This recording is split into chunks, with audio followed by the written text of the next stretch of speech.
broadcasting worldwide from a studio inside global headquarters of RP Enterprises in Kansas City. Hey, gang! Ladies and gentlemen, Papa's home!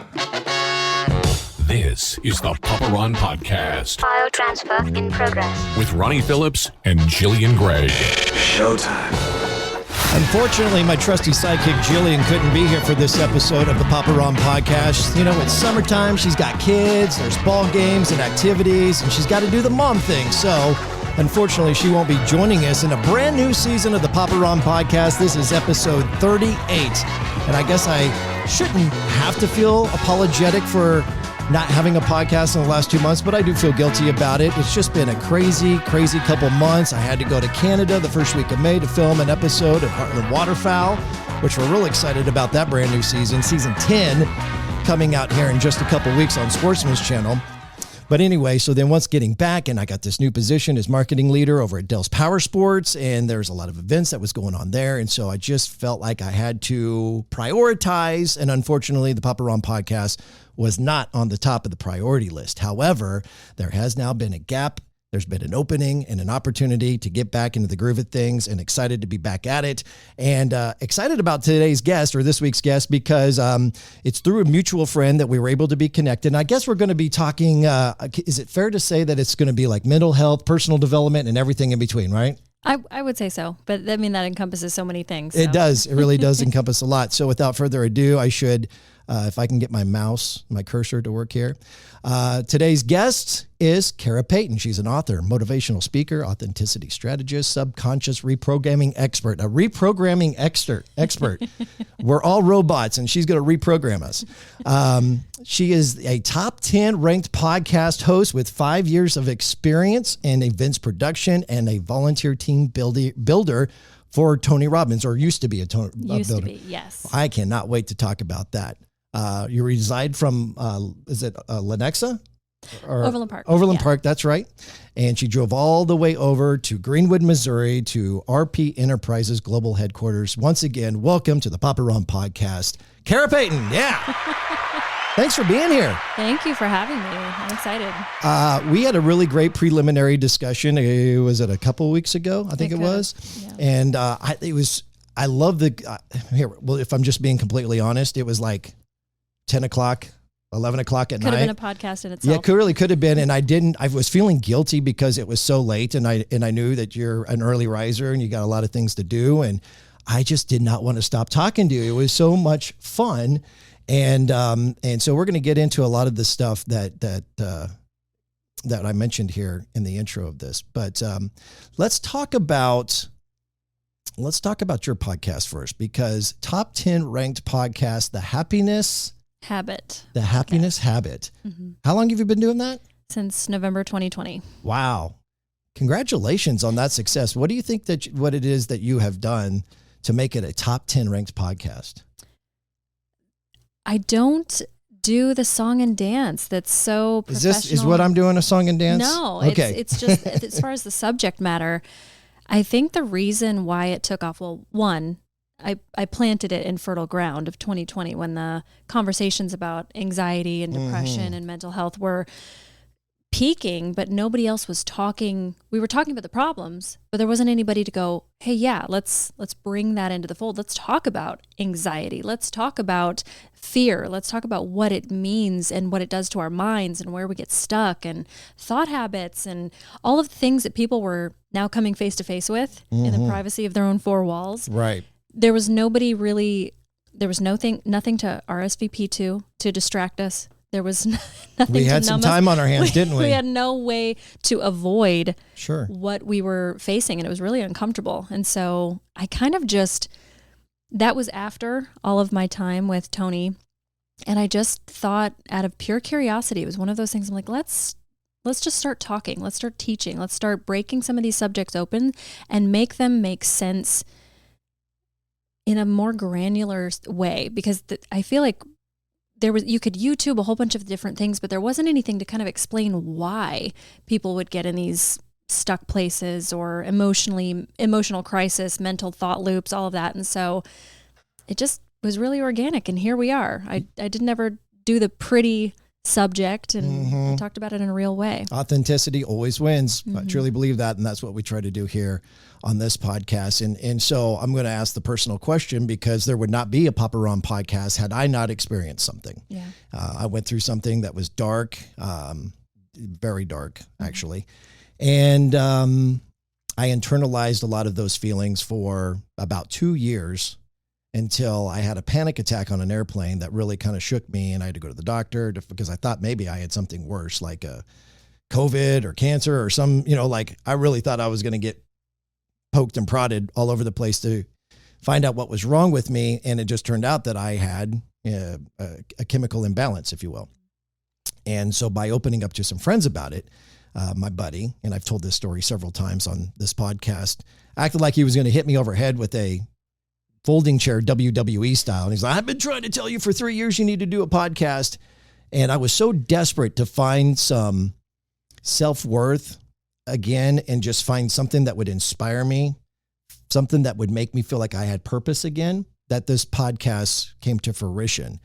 What was it for you that got you from, but you were working in that field prior to even doing the podcast. So let's back up even further, because I definitely want to get to Tony.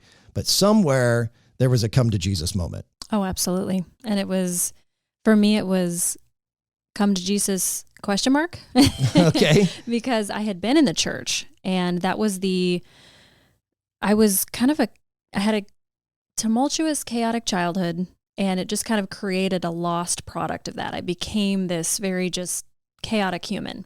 And fast forward to all of the little things that I thought would make my life make sense to me. So I thought, okay, the people that appear happy, they have money. So I'm going to go chase money. The people that look successful and happy, they go get married. They have kids. They buy a big house and white picket fence and everything. I didn't get the white picket fence, but it was brown. Okay. But I did all that. So it was checkbox, checkbox, checkbox, checkbox. And I'm thinking I'm creating something that's going to insulate me from any of the discomfort I felt when I was a kid. Where are you at in your life at this time? Like how old were you? I'm 26. Okay. All right, and so are you single then? Are you married or single, divorced? Yeah. Okay. And with children, right? Yes. With 3 amazing boys. And so I walked into my house from either a Bible study or something that was supposed to kind of, fill these gaps. Yeah. And have you ever walked into a building where you're in the wrong place? Like you walk into somewhere and it's the wrong room, or it's like, yeah. You're a little embarrassed. You're like, oh God, wrong place. Yeah. I did that to my own front door. Oh, wow. I walked into the house. I pulled in out of my Mercedes and this giant house with a mortgage and payments that were astronomical. And I opened the door and I felt that unfamiliar, oh shit, wrong place. Okay. But then I could see, I'm like, no, I'm not in the wrong place. What was that? Yeah. Here I am. It's my house. It's my couch. It's my kitchen. It's my, everything. Yeah. But I wasn't in full, my body wasn't in recognition in that moment. I felt like I was looking down at some person in a place. It was very removed, very detached. And I kind of panicked in that moment because I realized in that moment, oh my God, the check boxes are not working. This isn't working. I have spent so many years trying to do this and it's not working. Let me ask this. Were you having any kind of like reservations or like, hey, I don't feel fulfilled prior to that? It's maybe not an anxiety attack, but it was an anxious moment, right? So had you had anything, or were you just feeling like on top of the world up until then? I was neither. It was more or less a moment that I still had hope that eventually something was going to click into place. Okay. And so I kind of was gaslighting myself for a really long time that, not yet, but it's coming. This will all make sense soon. This will feel okay soon. Sure. And the nagging whisper that I was doing a successful job of muting that by like playing static over it. I was making my life as staticky as possible so that still small whisper that says, hey, you're still really freaking unhappy. You're still unhealthy. You're still unhealed. Could be at least not heard. And then it was like that moment where I realized all the boxes were checked and it still wasn't working. There was nothing but silence. And in that silence, I had to actually hear, yeah, this doesn't work. Mm-hmm. This isn't going to work for you. So it was just like, at that point I had said a lot of prayers. I was doing all the things to make sure that I was checking the box here and clocking into church and clocking into the room parents and the PTA and all that. I had established myself in all other ways. And I had prayed a lot because it was just, you pray the scripture, you do this formally. You don't do it with your heart, you do it with your mind. It's an obligation. At that point, I actually audibly said from the heart, like, God, if this is all there is, please let me have peace. That is all I have been. I was so exhausted. I was like, that is all I have been after this entire time. Please just give me peace. I am exhausted. Yeah. And then I paused and said, but if it's not all there is and I'm missing something, break me open and show me what I'm missing. And I remember specifically saying, break me open. And then everything exploded. My whole life completely came apart after that. Quickly? Very quickly. Very, very, very quickly. What was the first thing you experienced that took you on a new trajectory? Well, I had watched Eat, Pray, Love, as cliche and basic as it sounds. I had watched that movie where she goes on a 1 year sabbatical. She realized she's not happy in her marriage and she goes and, she ends up in Bali. And the movie ended in Bali, so I was like, perfect, sounds great. I Googled, stay in Bali for a month or something and found a hostel that you can stay there for a month. And you can do you can go there as a single, as a couple, as a group, and you have your own private room, but the rest of it's shared community, and you can travel with total strangers just to go anywhere. I emailed them, said, hey, give me your rate for a month. I need to go decompress in Bali. They responded, hey, here's our rate for the month, which was amazing. I was like already sold. But they said, can you tell me what that was? It was $800 for the month. Whoa. To stay in Bali for a month. So wow. I was already whole all in. Okay. But they said, we noticed you're a pretty talented photographer. Okay. We don't have a lot of pictures of our resort in Tokyo. Oh, wow. Okay. So if you'd be willing to put off Bali and come to Tokyo, we would comp your stay. It's just like, absolutely. How did you do that with 3 kids? Well, my kid's father is also a career artist. Okay. So it was basically just, we knew that we were in kind of a 911 save everything moment where it was just like all hands on deck, whatever we need to do to figure this out. We were in crisis mode essentially. So but you are divorced at this time, right? Not yet. Oh, not yet. Okay. Not yet. So when you say 911 mode, that is the crisis being saving the marriage? Not necessarily. I was not thinking that. I think he may have still at that point because it was just such a shock to him. Is like he thought that maybe I was going through some sort of phase and that I would kind of come back to center. I was having like a midlife crisis or something, and that I would come back to my senses. And we're still at 26, right? We're still at 26. Okay. And man, it was bizarre, the timeline of everything, the way it worked out, because Tony came into the mix at this point. My husband and I at the time are still going, what do you need? What is, we're both kind of there with the tourniquets and the, hey, let's figure something out. Yeah. And I was removed. I didn't want to feel removed. I was kind of I even had a fantasy one time of taking a match, just throwing it in the front yard and walking away. I just thought, I burn it all. I care about nothing. I don't want any of it. And I was that scorched earth with my entire life. I sold everything. I didn't want anything to do with anything anymore. I wanted to own nothing, to live nowhere. It was very just like this I wanted to shed all of it, and very, very destructive looking back. It's just like there could have been so many other, I guess, slower or more inquiring ways to go about that. Mm-hmm. But yeah, I mean, what was destructive? The carelessness about it. Give me an example. It was an at all costs, get rid of everything. I like dump it, burn it, sell it, throw it in the driveway. I don't care. I was very just get it all away from me.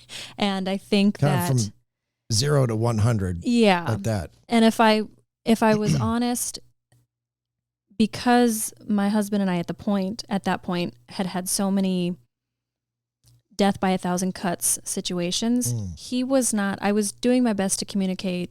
There were issues prior to that. And he was just not, he went through an entire childhood of just trauma after trauma after trauma after trauma. And so he didn't know how to deal with a complex marital situation. So to his credit, once he kind of got the clue, oh, wow, this is done in her. She like death to this whole thing. He clicked on, but it was almost the too little too late. I looked at him. There was one time on Valentine's Day when we're still living together. It's after I got back from Japan. I remember seeing in his face everything that I wanted to see like 6 months prior to that. And I was so indifferent to his existence. And it felt awful. It's like, I don't love you. I don't hate you. I don't care. And I can still recall what that felt like to be so just dead to the situation. And, fast forward now he's my 4 a.m. phone call. He's my best friend. Love so him to cool. pieces.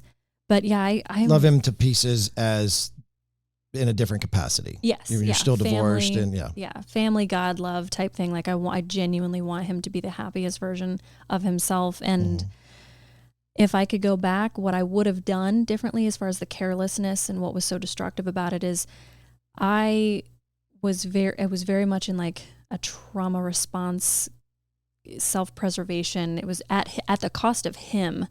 I wanted out no matter how violently I got out. And so I know that I caused him pain and harm in that kind of trauma of just somebody leaving again after a life of whatever he experienced in his childhood of multiple people leaving that were pivotal. So there's obviously something deep how am I to say this? There was something deep and confusing and uncertain that you were going through to get to this point. You weren't able to identify it right away, right? Right. So how far back does all of this go that ultimately created the problem? Oh gosh. When I found out at 13 that I was adopted. Okay. When my father, who I thought was my father, told me he wasn't my father, and my mother couldn't be in the room. Just to tell you? Tell me because I think he told me later on that it was becoming painful to withhold that from me. And he was kind of feeling like there was going to be some sort of karmic situation that was come back to bite him if he didn't. He was respecting his wife, my mother, at the time by kind of holding this long secret, but it was almost like he was giving himself emotional rope burn by like holding on to it. It's like, this is this insidious secret that's going to start, it's just going to start bleeding at the seams. I guess I can understand that. I mean, but did they adopt you at birth? Like, I mean, all you knew is what you knew, right? So, I mean, you had to have been adopted very early. Yes. So I was born to my mother, who was married to a man, I guess, very, very, very early, young in her stages. And what's interesting about this whole dynamic is that my adopted father, my biological father, and my biological mother, their stories, their timelines, their account of the situation, none of them add up. Okay. And so you have a hard time believing any of it? Is that what you're saying? I have a hard time believing any of it. And I also don't know when any of this actually happened. According to one, it was when I was 2. According to another, it was when I was 7. There's paperwork that says certain things. And none of the stories, all of them leave convenient gaps. And in those gaps displaces the blame of each of them. Yeah. So that was a web to untangle, but. And you found this out at 13. Yes. Okay. Do you remember how that made you feel? Or were you, I mean, at that point in your life, you're still, not to say that you're not emotionally immature, but you still are, right? So do you remember having any sort of struggle with it or? Oh God. Yeah. Oh God. It was until that point I had seen little things that also didn't add up. Like I saw a picture of myself as a newborn with a different last name written on the back. And I just kind of thought, oh, grandma, one of my grandmothers was, not in her right mind when she wrote it, or, little babies. You're just trying to manufacture reasons for why isn't my name on there? And so also there was just this dynamic of, I'm a child. I don't question my reality. I trust my parents. I trust my environment. There's nothing really, you don't realize you're in a goldfish bowl. Mm-hmm. So I just kind of went on about my life. And then another thing came up, and it would be a little bit more substantial. It was my birth certificate, and I had a different last name on it as well. But it was the decorative birth certificate. Okay. So I thought, okay, I still don't, maybe mom's maiden name. Because until I was, 5, we think our mom's name is mom. Sure. So I didn't know her real name, and I didn't know her unmarried name, and I didn't know the maiden names of my grandmother or any. So I still was just allowed to pass under the radar for a really long time. So you are a 13-year-old girl who's just living your life. You're living your best life. There's no reason. I mean, you're seeing all these little things, but you're really not giving it a second thought. It sounds like you're just living your best life, and then just like that, you're a messed up kid. Is that what I'm hearing? My house was really chaotic anyway. Okay. There was violence in my neighborhood. Okay. And my parents fought looking back, I thought it was normal. I thought it was normal to fight like that. And, holes in the walls and out destruction and leaving the house, coming, going. This is the adopted parents. Yes. Obviously. Okay.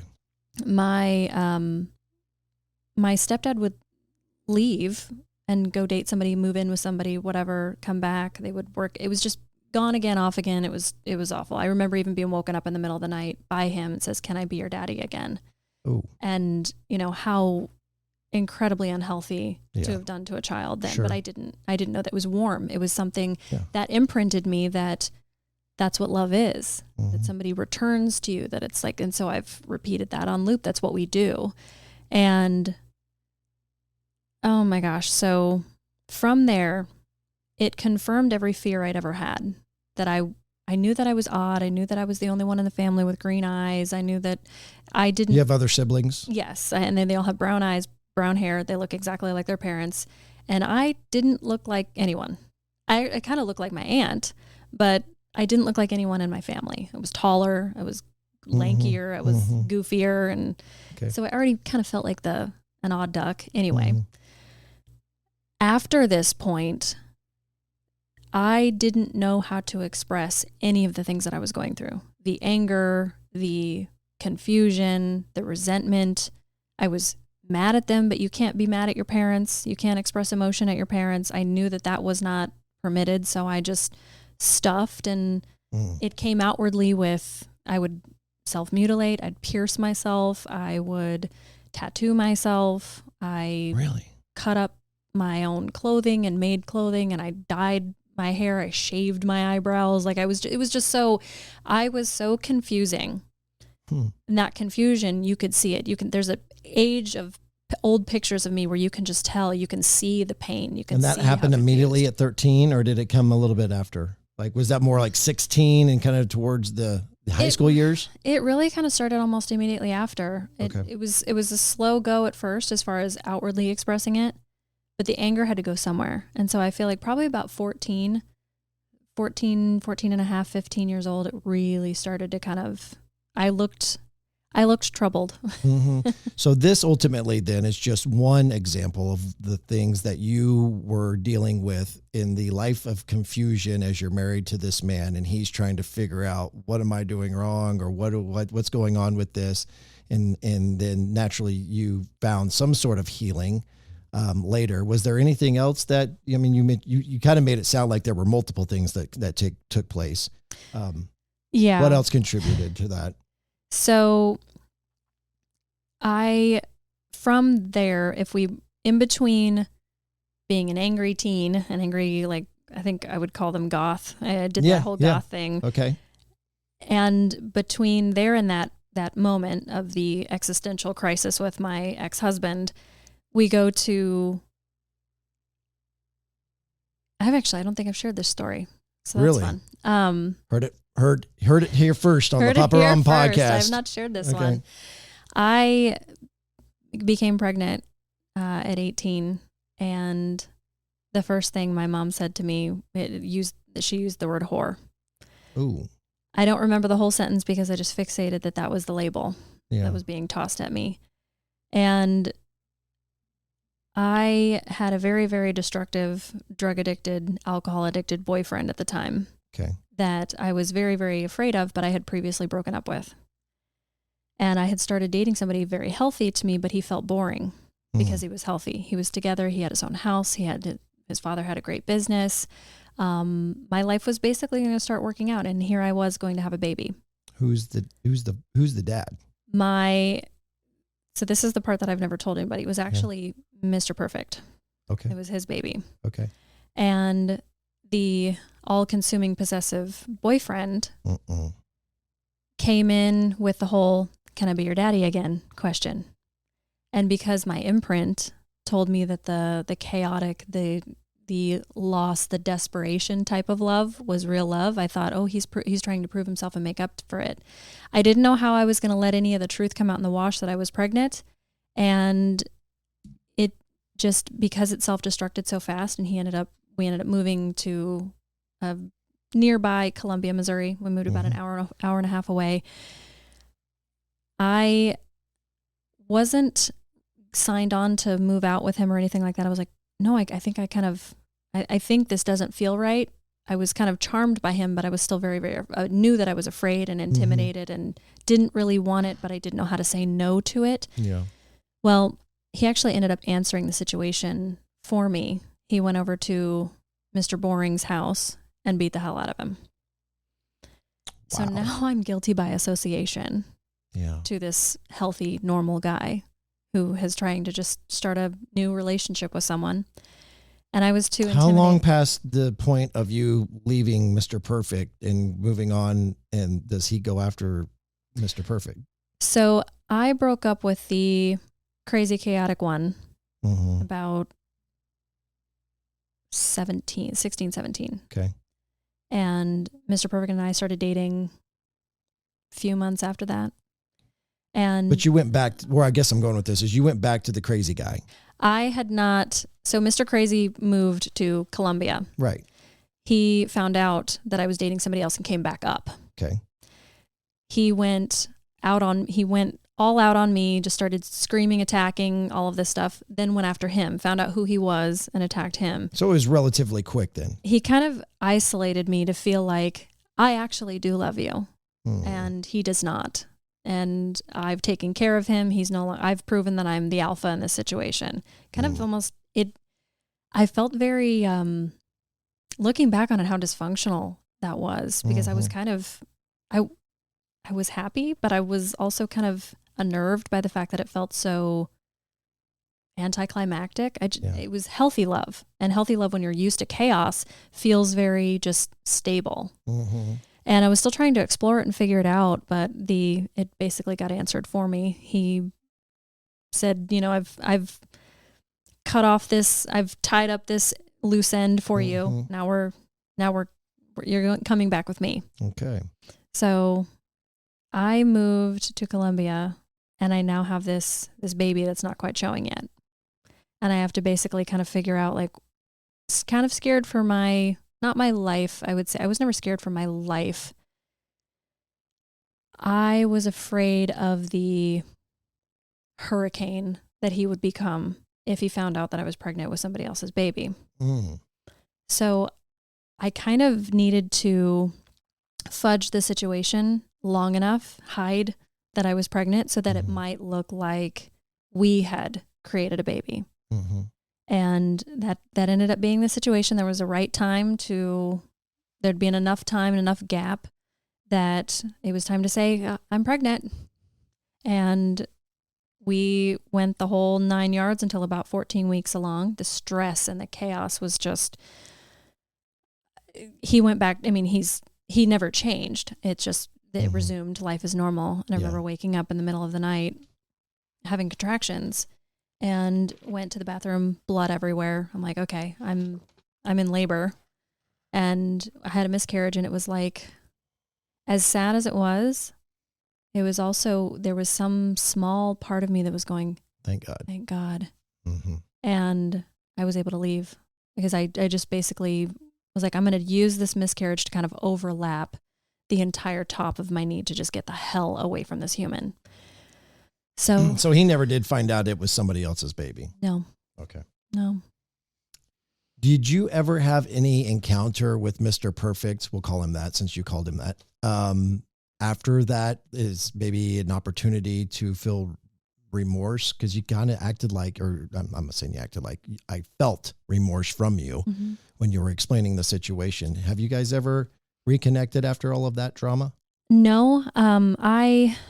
Years later, there was a mutual friend party where I was able to kind of scratch the surface of the situation I was in a little bit and kind of explain like, hey, it was kind of very domineering, threatening. I was worried about violence. He had already proven that he was willing to be violent with you. And it was just very, very passive. I kind of broad brush stroked it, touched the surface of everything, but I still felt a great deal of shame because he was so good and I viewed myself very, very bad at then. I was not worth good, healthy love. I was still very, very unworthy in general. Right. And I didn't want to get him, if I used the language that I used then, I didn't want to get him dirty with any of my toxic stuff. Yep. So he went on to go get married and have the 2.5 kids, the white picket fence, and he lives the life that with a woman who's beautiful. They seem to have just like a very, very picture perfect life and exactly what I did not want to interrupt for him. So, yeah. Okay. All right. So we find out that you're adopted at 13, or you do, and that's rattles your entire world. And then you get into basically a toxic, abusive relationship at a age of between 16 and 18. It sounds like you get out of that maybe around 18, or was it? To go right back into another one. Okay. Well, tell us. So in Colombia, after I found out about, I moved, but I didn't really go home. There wasn't anything for me to go back home to. So and home's back here in Kansas City? Yeah. Okay. Yeah. I moved in Colombia somewhere, befriended a few girls from sorority by Mizzou. They were all going to Mizzou and just found my way to have some friends and create a life, started a great career. And one of my girlfriends called me and she said, "You seem like the spontaneous type. I'm thinking of going to South Florida to live in South Beach for 6 months. My friend is leaving for Amsterdam and needs his house watched." So I took it. I took the opportunity. Was this friend, this is a female friend? Yes. Okay. Good, toxic, like what would you say? Good, but I was toxic. I got it. Okay. And so I was still very much just wanting to escape my life, claw through the whatever I was used to and find something else. I was still very much in a desperate self-exploration process. So let me ask something real quick. Sorry to interrupt, but you were talking about the previous boyfriend, the abusive one, drug and alcohol abuse. I think you hit on that. Did you have any, being in that environment, were you struggling with any of that? No, because I saw what it was doing to him and I was terrified. To do drugs, I'm actually grateful for the type of person he was because I never wanted anything to do with him. I was just so not, I would see what it would do to him. And I would see how I'd have to pick him up and he would be completely out of his mind, high, hallucinating, whatever. And I'd have to go clean up his mess. So it never appealed to me. And so drugs and alcohol they didn't really come into the equation, thankfully. Good. All right. Yeah. So what made you toxic then when you went to Florida? So I had a belief system that I would kind of have to fake my way through everything, that everybody else was better than me, more worth it than me, more of a human than I was, because I was now the adopted child. It acted like a less than person, and everybody else I viewed as a biological child or a full worth, full value human. And so with everything, I thought, here's the gap between me and a friend, me and a boyfriend, me and a coworker, me and a client or whatever. And I'm going to have to work to earn it, work to prove my value, work to close the gap, people please, chase approval, all of that in order to be equal. And it was a constantly it was a horizon that was constantly receding. I would have to do more and do more. So I lied a lot. I was a compulsive liar, trying to, paint my life like it was better than it was, covering real truth. Self-abandonment was my favorite poison. And this was no different. I was telling her, I'll go get a job. We'll do this great. We'll share expenses. It'll be super fantastic. And I wove this incredible tale that I was the victim, constant victim. I never ended up paying her any money. I stayed in this fantastic South Florida condo for such a long time and never paid a dime, never really initiated myself into anything. Like a job would have been fantastic then, and just did the odds and ends to kind of survive. And if I did work, I blew the money the next day, and there was a lot to be made down there. Sure. And then I came after being homesick and kind of understanding that my web was being unraveled. She was kind of seeing through that this is just did a that pattern. tarnish the relationship? It did. I went super, super destructive on everything. And every time somebody kind of could see through me, I'm like, oh crap, time to exit stage left. Yep. And went back home, fell into the arms of probably the most volatile, destructive, abusive relationship that I can recall ever. Mm-hmm. And it was back home, and then I ended up having my first child with him, unfortunately. Okay. Was this somebody that you knew had met from the past, or had some sort, was it a guy from the same circle that you came from with the previous boyfriend that was abusive? How did you cross paths with this guy? No, it was a different magnet, different time, but he was somebody that I had my eye on who worked at the mall. He was super, I guess, desirable at the time, kind of the skater. He was hot. Skater type. And back then my attractive radar was very, very skewed. Okay. And he just looked rebellious and wild. And so I was feeling that same wild chaos. And so like attracts like. So we ended up dating, pregnant. He was never in the picture. Actually, my cousin and a group of his friends, there was like 6 of them, knocked on his door and basically scared the honest out of him and said, "You make an honest father out of this situation, or we'll be back." Yeah. And so he was in the picture for a little while, but it didn't sustain. And I raised my oldest by myself until my ex-husband came into the view. You're how old then? At this point, I'm 21. Okay. Yeah. When did you get married? How old were you then? I was 2012. So that would have been I'm terrible at math. 2012 is when we got married. Okay. But we met in 2009. I guess what I'm trying to say is what's the timeline from when the father of your oldest is no longer in the picture, and then let me ask it this way: how old is your oldest when you meet your soon-to-be husband? 2 years. Okay. Yeah. So you're doing solo parenting and basically just doing your best for 2 years, because there's probably not a lot of dating going on during that time, God, right? No, because at this point I'm trying to raise my son, and there were months where I was, because there was no help, and I'm supporting myself. Back then you couldn't make anything. Fast food restaurant salary, or what, I was working at Chipotle, you only made $10 an hour, and I had to choose whether or not to buy us groceries one month or keep the lights on. So I fed us dinner and we slept in a dark room. Where I'm ultimately going with that is that's a life-altering moment. And so you naturally live this toxic, rebellious lifestyle. Rebellion is kind of what you're attracted to. You have this child.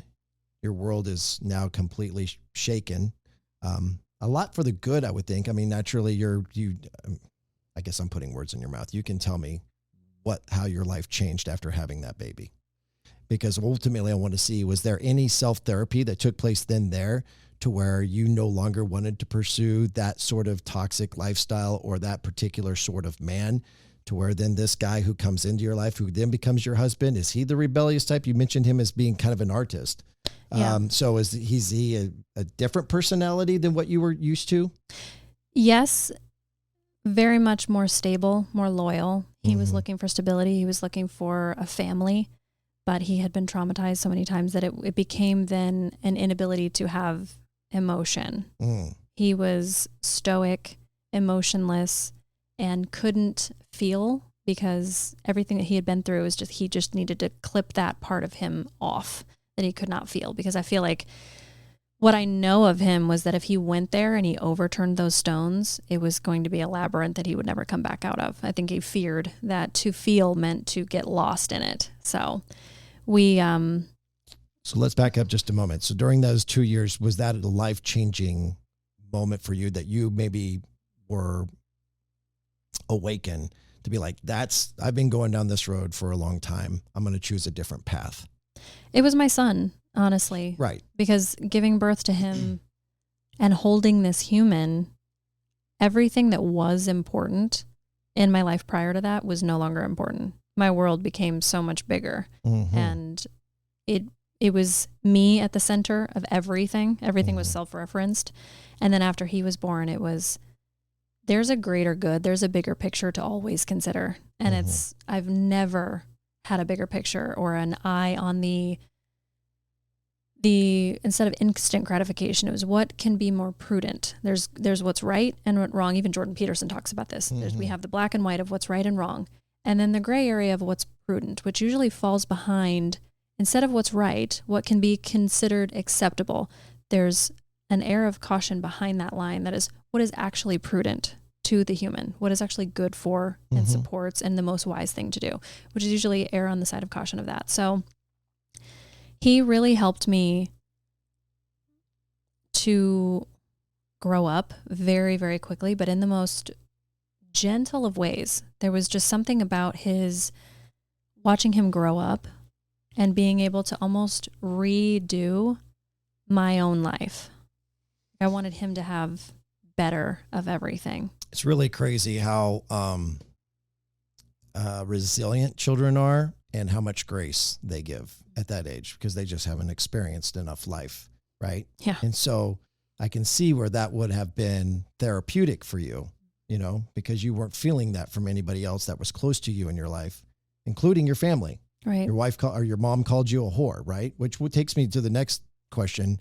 Were you able to rekindle a relationship with those parents? My relationship these days with my parents has a lot of, it is functional, but it has a lot of 2x4s and caution tape and things that kind of block off certain parts of myself that I will not permit. Just kind of keeping them at arm's length type of situation. It's the yo-yo game. I'm playing a game of yo-yo where I'm consistently the yo-yo, and I've decided just even the good times and the good things that would happen, it was bait to get you wrapped back into the whole psychotic deficit of constant chasing. I was just my inner child was just exhausted. I remember feeling that one time where it was undeniable that this kid in me is going like, I'm so tired. And I finally just turned to her one day and was like, you know what? I'm going to actually advocate for you. We're good. Stop running. You don't have to run ever again. You're good enough as you are. I think I'm going to just choose you myself, and then to hell with them and their opinion and their constant ever-changing target of what I needed to be, who I needed to be, to make them happy. I was never going to avoid criticism. It was a landmine where they are an inch apart, and I had to sprint for 37 years to not hit any of them. And I finally was just like, you know what? Fuck it. Blow the whole thing up. If I've got your back. And when I started like taking my own inner child and putting her on my lap, just like, no, me and this girl, we're tight. Okay. And this to have her in my life and her to feel safe. She needs a really wide berth of where you can come into that world. Yeah. You were able to get past the, how am I going to say this? The concern for their acceptance. Yeah. Yeah. I don't care if they accept me. Yeah. So have we got through most of the trauma then before you get married, or is there any more trauma then before you get divorced?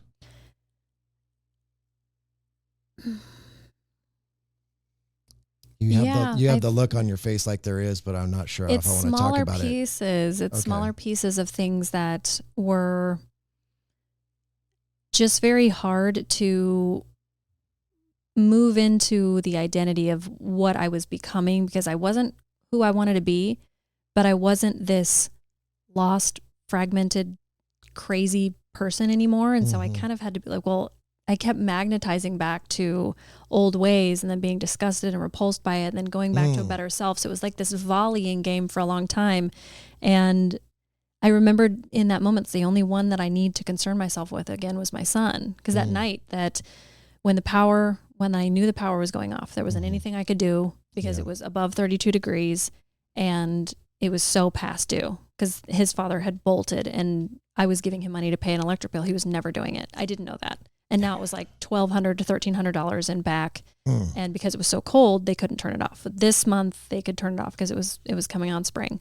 And I knew that night, I was too prideful to ask for any help or do anything. So I was like, I had a very important decision to make. We're going to make this fun, and gathered the blankets and made a pillow fort and tried to keep us as warm as possible and figure out how I'm going to make this. We're going to camp out tonight. And I knew the colder weather was coming. So how old was he then? He was just 18 months ish, a little over 18 months. Man. And no, he must have been closer to 2 because he said we were hanging out. We were under the covers and it was decent. It was probably only got to like 50, 55 in the house. So it was decent. It was chilly, but with enough clothing on, enough blankets on, it was fine. Body heat. Yes. And he looked at me and he goes, "You're the best mom ever." Oh, when you're feeling like the worst mom ever. Yes. And I'm sitting here going, I barely fed you so that I could, and we still lost. Like I still failed. I failed to keep the lights on for you. But here I am, the best mom ever in your eyes. And it just... See that grace that kids give. Exactly. And then that moment was one of the first moments I realized that like life is what means, what you make it mean. Yeah. It's not what happens, because here's this kid, he's just thinking mom's having fun, turned all the lights off to have a good time, and he thinks I'm making it an adventure. So I was like, why couldn't this be an adventure to me too? He thinks of it that way. All right, we're going to take a little break here, and then we're going to dive deeper into your story. Naturally, we want to hear a little bit more about what's going on with this Tony Robbins thing and how you got connected there. And I want to get into, you get pregnant at 18, so you probably don't have much post-high school education, but you have ultimately made a very successful life for yourself, right? So I want to figure out, how does that happen? That's all coming up next with Payton on the Papa Ron Podcast. You're listening to the Papa Ron Podcast. To contact us with questions, comments, or interest in sponsoring the show, find us online at paparonradio.com. Downloading. Now back to the show. Here again are your hosts, Ronnie Phillips and Jillian Gregg. Papa Ron Podcast brought to you by Brown Piercy Cattle Company. For years, they've been breeding registered Angus cattle for generations with one thought in mind: quality beef for consumers. Their goal is to deliver prime graded beef directly to customers' homes more affordably than you can purchase them at the store. Better beef, conveniently delivered at a lower price than the grocery store. Find them online at brownpiercycattle.com. We are with Payton, and she's got an incredible story. I'm so impressed with her career and what she's done, and I want to kind of dive into that before we get into the how in the world you cross paths with Tony Robbins. So you're not making any money. You're working at Chipotle, I think you said, or wherever it is that you can work to make a few bucks to keep the lights on and the heat on. What did you end up going to college then later, or do you have just a doctorate degree in life? Well, fortunately, having, a dad, military family upbringing, you had old fashioned values. And so you shook people's hands, you looked them in the eyes, relationships. You just had a knowing of life. You had to get life very, very quickly. And with me, with my life being what it was, I had to learn to spring on my feet and be ready for action. You kind of had to, unfortunately, the benefit of trauma is that you are always hypervigilant. You're able to observe micro expressions. You know how to mirror people in the room. And so you can very quickly advance yourself because people just think there's something about you that's super special. It's like, yeah, I'm freaking traumatized. So I know how to make you think I know how to make you approve of me. I know how to get acceptance and measure. I could go into any room, find and identify who in the room is the most important, the most influential, the most impactful, and the person that I am going to, I just knew how to do that. So that translated into, I didn't just get the job at Chipotle. I got hired on the spot to run the store that day. So it was just that you do that chat and handshake. No experience. No, none whatsoever. And that was there a lot of lying or manipulating to present yourself as overqualified? No, only overpromising. Okay. I knew how to overpromise, but then deliver it. Okay. Because I could. As long as you could deliver it, that's the impressive part. Like you have no idea. You've never worked in a restaurant before and you're going to manage the store. You're going to run it. Yeah. I had to learn how to speak Spanish. And I was just like, I'll do it. Wow. Just give me the opportunity and I'll do it. I wanted to make people proud. Came from the wound. That couldn't have come without failures though. I mean, you don't just go in there and master it. Like and look, people say success or failing is a prerequisite to success, right? Yeah, of course. My friend Stephen McBee, who's been on this podcast, says that. So did you have moments to where then your job was potentially in question because you weren't delivering on what you said you could do in the time of which you could do it? No, I would basically I would put my nose to the grindstone and my feet to the fire every single time that if I even thought that something was coming, a deadline was coming too close, an expectation was being met, I would basically abuse myself to go then over deliver. And then, so it was just, I found a way to compensate for any of the things because Napoleon Hill also says that failure is not failure until observed. And I just refused to admit defeat. I refused to admit failure. Okay. That must have manifested somewhere though, because it sounds like you didn't have a lot of self-confidence at a certain, in your teens, right? You're kind of expressing yourself through crazy, what'd you call it? Like piercings and goth like mentality, and you're in an abusive relationship and these alpha personalities.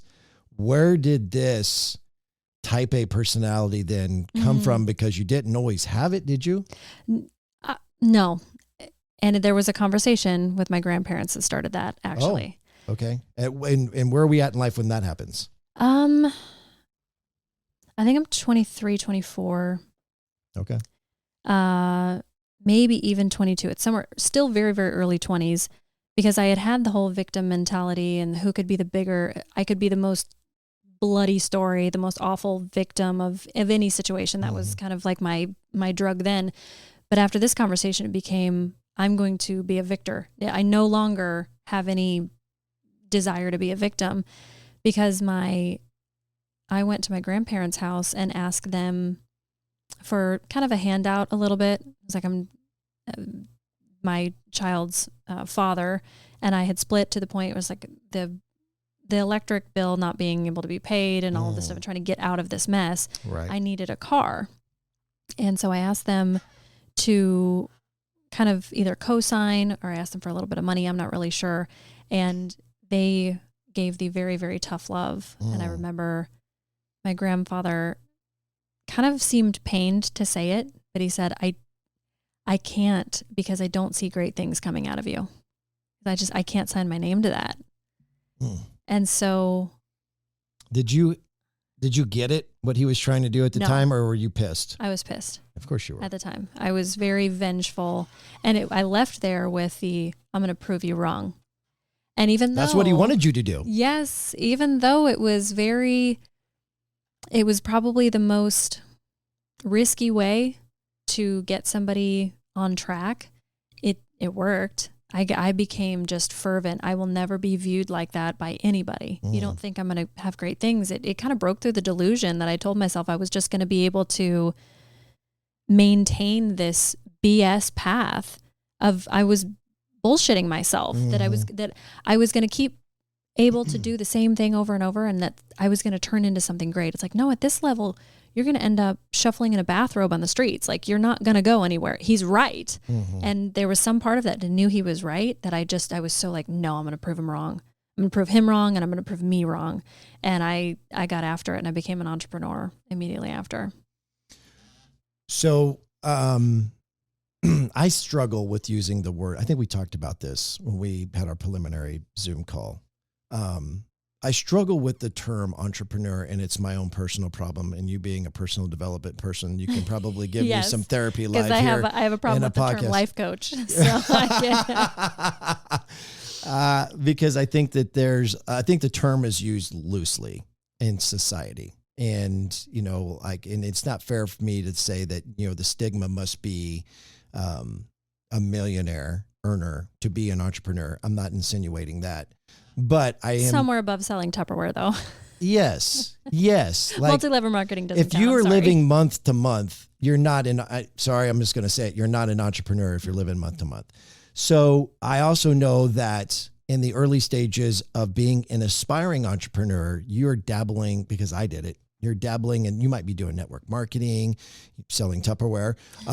You might be doing of these other side hustles. You're not working for anybody but you, but you have to be, and you're doing things sometimes that are humbling and not necessarily what you want people to know that you're doing. And I'm not suggesting like selling drugs or anything like that, but did you ever do anything that where it was like, this is not who I am. This is not what I want to do for the rest of my life, but this is what I got to do as an aspiring entrepreneur to get where I want to be ultimately. And if so, what were some of those careers or jobs that you did? So prior to being an entrepreneur, I knew the restaurant industry wasn't for me. And so I kind of still passed through other management opportunities. And I remember another straw, I didn't immediately become an entrepreneur after that conversation. I just knew that I wanted to do something different. I needed to change the plan. I still ended up working for somebody else until another beautiful invitation to completely exit and re-scrap everything. I found out my son was being abused in his daycare center. Oh my. Yeah. How do you find that out? I walked in to the house to find one kid, a baby there, and I won't share names because this doesn't matter. There was a baby there that had been clearly laying there all day. His face was covered in his own vomit. Oh. Because he was, when babies are like tummy time type thing where they're on their stomach. He'd clearly been crying. He would throw up. He'd kind of fall asleep and he'd pick his head back up and it was like dried on his face and some of it was still wet, but he was just like, his whole outfit was completely soaked in feces and urine. So just been like sitting there. And my son hadn't been this was 9 hours later. My son hadn't even been removed from his car seat. He was starving. He was soaked in his own urine all the way up to his ears, shit everywhere. And I'm thinking, because this woman was significantly overweight, I'm thinking she's dead. So my initial thing is I walked into this house and see these babies that are they're starving, they're screaming. This house is chaos. I'm thinking, I'm going to find a dead body. Mm-mm. No, she's downstairs on the computer playing solitaire. And I just was like, anybody could have walked in and taken these children. She didn't even know I was there. She was completely engaged in her. She didn't see me. I went down, I looked at her and I was just like completely shocked. I didn't realize that my freeze response was something I went to often until that moment, because I couldn't even say anything. I was so just disgusted that I called for somebody to come get the other boy. I just called 911, like on my way out the door. I picked up my kid just straight out of the car seat. I didn't even change anything. Just grabbed the bottle, the diaper bag, the car seat, and I just left. And I called 911 about child neglect in the house, and I just left. It was like throw a match, burn it all. I made sure that the little one upstairs was not screaming as I left, and the other one. And I never went back, and I was like, I will never let my kid spend 12 hours a day with a total stranger and one that doesn't care about him ever again. It just was never again will I ever, he will come with me no matter what I do. That became like a new must, is I will not do anything in my life, anything in my career, whatever path I'm meant for, he has to come with me or it's no deal. I can't begin to tell you the rate of which my heart is beating right now. And Well, you have babies. the level of pissed off and rage that I feel about stuff like that. Like I don't have, Mm-hmm. I don't know what I'm trying to say. I just don't have any tolerance for it, which nobody should, in my opinion. How in the hell did you keep it together? Like I may would have gone to jail. That's just. I don't think if that I kept was it my child. together. I think I was so in shock Yeah. that to see my son in that state and to see another baby in that state and just these are all day. Not even so much as he still had the seatbelt imprints in him. See that. What's, so after calling 911, there was no follow-up. I mean, there was no prosecuting attorney where you would have to go testify. I mean, you called 911 and you were rid of that situation for good? I never looked back. I was just like, there is some significant child abuse going on. I gave him the address. Yeah. I gave him the address and I hung up. Like, I've taken my child from the situation, but there's another child And you there. explained to them that this was your child's daycare. Yeah. And never heard anything after that? Never. Okay, so that's... Like, to explain how traumatized, I don't even remember her name. Got it. So one of the things that I learned in doing personal development in effort to become an aspiring entrepreneur was to know your why, right? And so I think that you have kind of touched on, I'm sure you, and it's okay to have multiple whys in my opinion. In this particular case, you had something so deep and raw, an experience that happened to you that you didn't want to position yourself to have to rely on daycare, maybe cheap daycare or daycare of that capacity because you experienced that. And the only way to get out of that is put yourself in a better financial situation. Yeah, it became at all costs because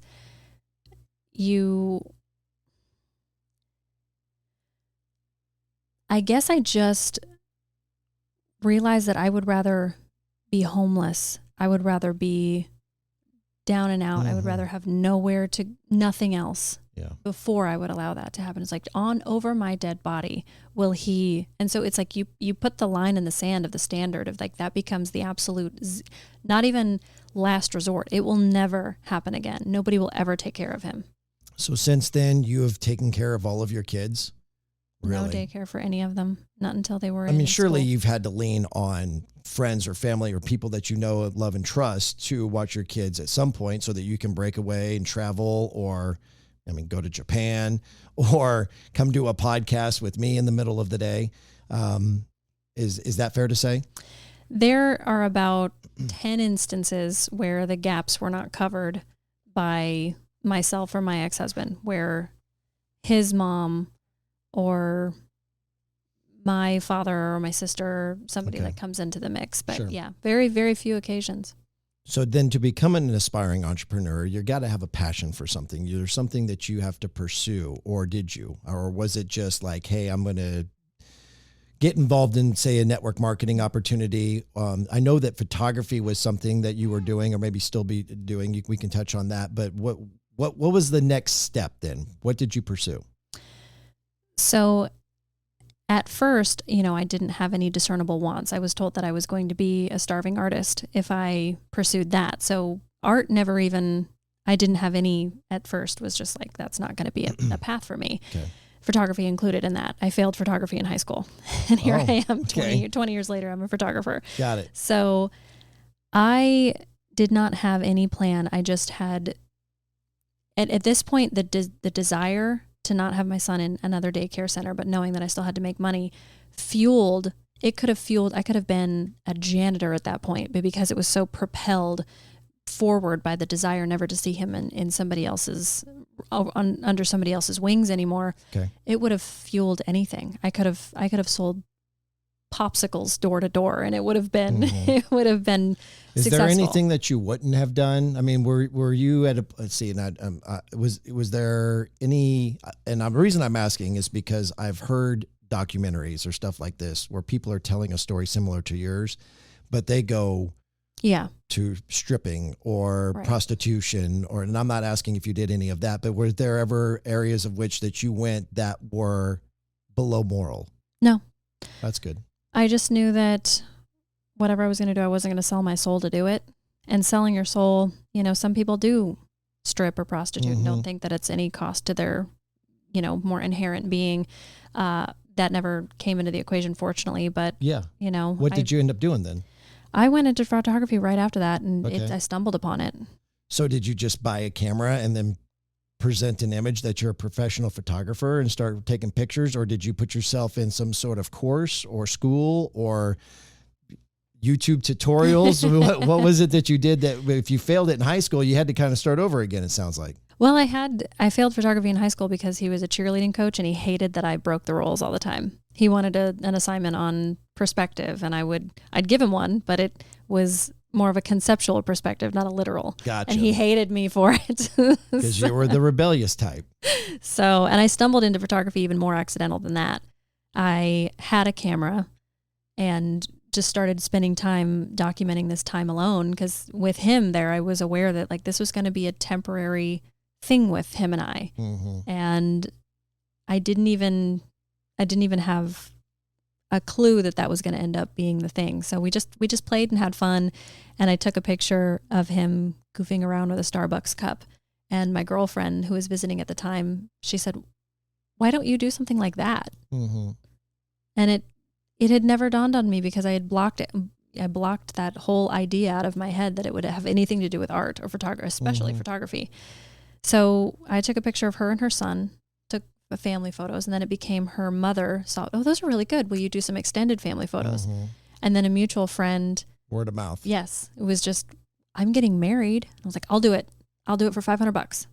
And it was just from there on, I literally would sit in coffee shops and think contract terms, like what would be ways that you could possibly screw me over? Let's get words to do that. What would be ways that I could possibly screw you over? Let's get words to that. And literally took a bride and formed my first contract with her over coffee. My dad there, her dad there, trying to like, okay. Really? Your dad there too, huh? Yeah. Yeah. So obviously then things were good with your dad. They were always off and on. So okay. All right. So they were on at that moment. Yes. Because I'm into cinematography and photography, did it take a lot of time for you then to get adapted? And really anybody listening to this, if you're not into photography, you're not going to understand anywhere I'm going with this. But were you running anything? Were you running everything in auto settings, or were you, because that's the easy way to do it. I would play in my own time, but when it came to go time, I didn't want to screw anything up. So I did auto for when I actually had a client in front of me. But as far as the experimental stuff and breaking the rules and kind of pushing the boundaries of where I actually wanted to see it go as an art form, because at first it was just literal, take a picture of the situation, auto settings, do some kind of, I don't know, song and dance with the color and all that, and then hand it back to them. Bump the contrast, bump the saturation. That was really kind of all I did. Everything in post that you were like manipulating the picture. Yeah. And then beyond that, it became an art form years and years later. I was like, I could actually, if I'm going to do this, I could actually make a name for myself. I would see these award-winning photographers, and I actually became very curious. I was like, this could, okay, if I'm going to do this. You became passionate about it. So you dove into it and you learned more. Okay. Yes. And I was like, I could actually have fun doing this as well. So for those listening who aren't familiar with photography, when we talk about auto settings, there's basically 4 major components to a camera. You have your white balance, you have your ISO, you have, or some people call it gain, you have your shutter speed, your f-stop. Your shutter speed is obviously how quick the iris is opening and shutting. So if you're filming a vehicle driving down the road, you're going to have a really high shutter speed because then you want to be able to capture that without it being blurry. But the f-stop sacrifices the other, because your f-stop is your how far your depth of field. Yeah, your depth of field. So anyway, if you put your camera in auto settings, it does all of that for you, but it doesn't allow you to have as deep of creativity, if you understand the manual settings, which it sounds like you now do. So that's very interesting. And so one thing leads to another, and you are now a successful photographer, it sounds like. Yes, I fell in love with it. I still love it, even though I've moved on to the coaching, the speaking, the writing, and all of that. It's still something that, because I can just play and have fun with people, I love it. I think I'll probably always do it. Was it, and we kind of talked about, the market and everything that happens with the world of photographers. I'm trying to find the right way to phrase this question, and then you can tell me or answer the question however you like. But was it the market that adjusted your trajectory in life, or was it your newfound passion for the next step in life that allowed you to remove yourself as much as you were in the world of photography? A little bit of both. There was always this, I would come up to a point of satiation where I would be really comfortable with where I was, and I would find myself kind of disillusioned by it. And then I would leave it for a time or put it down and do other things. And I realized, no, I think I just needed a break, and I'll pick it back up. And I would just like tear off on a new angle of how to do things or a new subject matter. I would do predominantly newborns or predominantly couples or predominantly weddings. And I would find myself I eventually learned that when I start to get a little bit bored, I'll just switch subjects. I'll just go from maternity and newborn to couples, boudoir, elopements, travel, destination photography. And then now with this new thing, I've been adding more video components to everything. So they have a family session, like a gallery there just of photos, but then they have an old school family film to go with it to kind of pair, because we're in a world of video now too. For sure. It's always been something that lit me on fire. As far as different seasons, I mean, I know that with my political views, 2020, they completely lit fire to all of the momentum I had. It was no big deal for me to bring in well into the 5 figures every single month. And then 2020 pandemic, there was people go left and people go right. And in my industry, I had no idea that politics was so important. So I just started doing my research and found into some fascinating facts that I thought would be interesting to say as far as identity politics goes and media propaganda. And I started sharing about that and realized those are the wrong words. And now I'm off of preferred vendor lists. I was blacklisted. People would attack my Google reviews to basically rank my business like as low as you could. And my business plummeted in 2020. I had clients who had paid deposits saying, keep it. I don't want to work with a right winger. And I had people to basically go scorched earth on me. And so rebuild after 2020 all over again. Wow. Now, obviously in today's society, that isn't the first time we've heard a story similar to that, but let's dive in a little deeper to that, I guess, because I'm interested. You have made a significant name for yourself as one of the premier photographers in Kansas City in those categories that you mentioned, weddings obviously being one of them, if not the biggest. What was it because that during the pandemic and we have time on our hands and you're probably not taking a lot of pictures or doing a lot of weddings during that time, right? And so you're finding yourself getting intrigued by what is this pandemic and what started it and what's going on? I guess let me back up. Have you always been a political person, or was it that you got more interested because of the pandemic and then you felt like you needed to voice your opinion? And I'm guessing you did this on social media, or was there other platforms of which you were voicing your opinion? Well, the first thing to mention is I was zero political affiliation. I thought they were all just idiots strangling themselves in monkey suits to try and look important. I had no interest in voting. I think I voted one time when I was 18 because of that whole like vote or die campaign that was going on that Puff Daddy was heading off. And I joined in, and then it just kind of seemed. Puff Daddy. She called him Puff Daddy. It's been P. Diddy. Now is it just Sean Combs? Maybe that's just what he went by at the time. Yeah. What year would that have been? 18. So you graduated in what year? How old are you? 2004.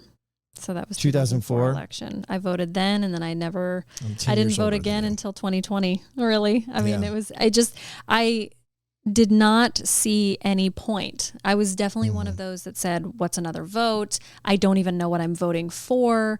None of this seems to be important to us, or I was very, very ignorant in that regard.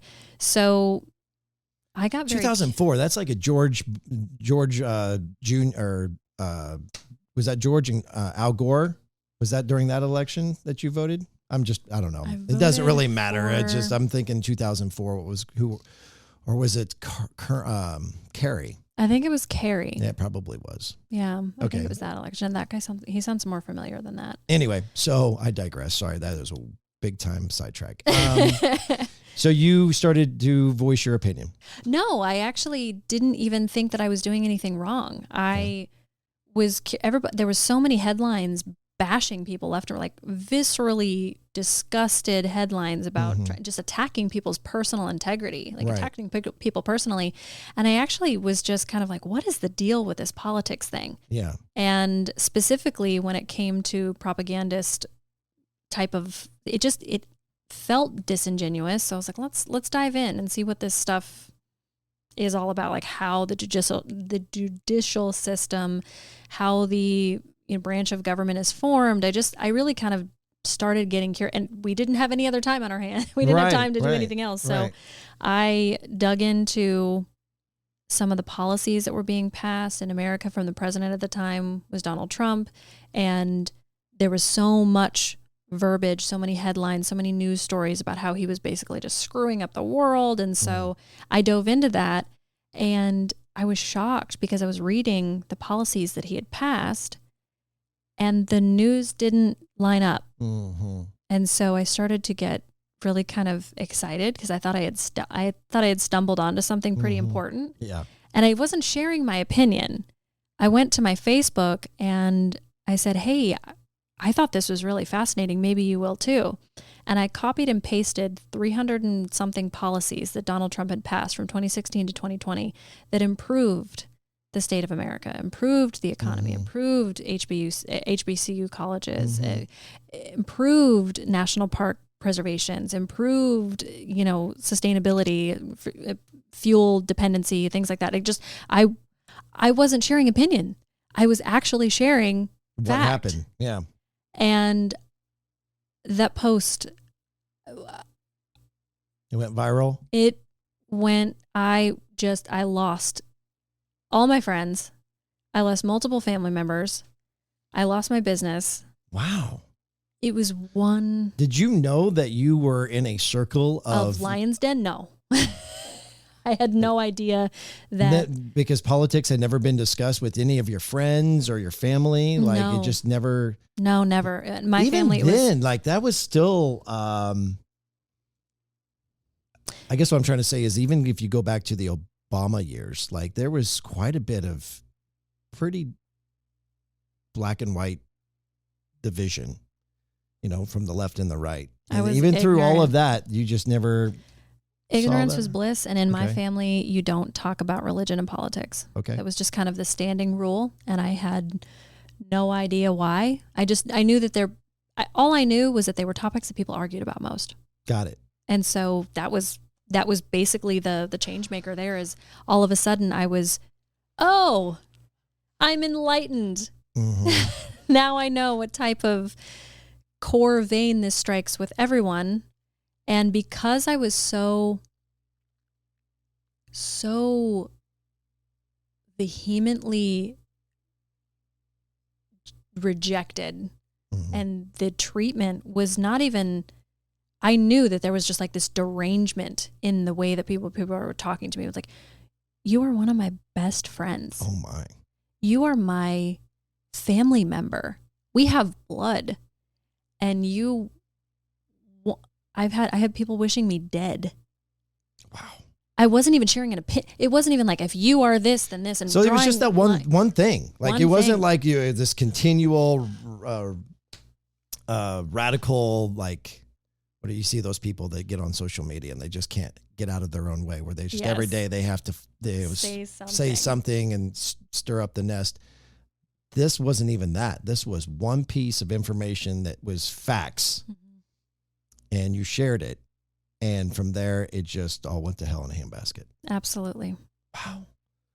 Okay. Well, I mean, you don't find out right away that, okay, well, there's not much of a career left for me in photography. You keep moving on and moving on and moving on and keep trying and trying and trying until you realize that you're going to have to pivot. Mm-hmm. How long did that take before you pivoted? I'm still pivoting. Yeah. I'm still recovering from it. Okay. Yeah. Up until about 6 months ago. Are you getting I mean, surely you're, okay, so here's what we're going to do on the Papa Ron podcast. You're going to have to, if you're a right winger especially, and you're getting ready to have a wedding, you need to give Kara a call and she will do your pictures. Or are you? Do you still do photography? I do. I still love it. How would they get a hold of you? KCM Studio, Kansas City Metro, essentially. It's to make it really easy. KCM Studios is the name of the studio, and it's KCM. Kansas City Metro. I made it. I didn't want to use my name because years ago people were like, Amanda Thompson Photography. It's like, good luck finding that in the dredges of Google world. So I knew I didn't want to use my name. And so I was like, well, Kansas City Metro, how could Kansas City Metro Vision, Kansas City Metro, like studios. That sounds, and that's also speaking to my future that there will be more than one. Yeah. So. And it could be a recording studio, an art gallery. It could be a photography studio. It could be a variety of different things.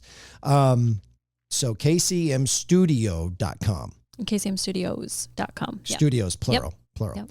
So go check that out. So there's a plug of one of many things that we're going to talk about today.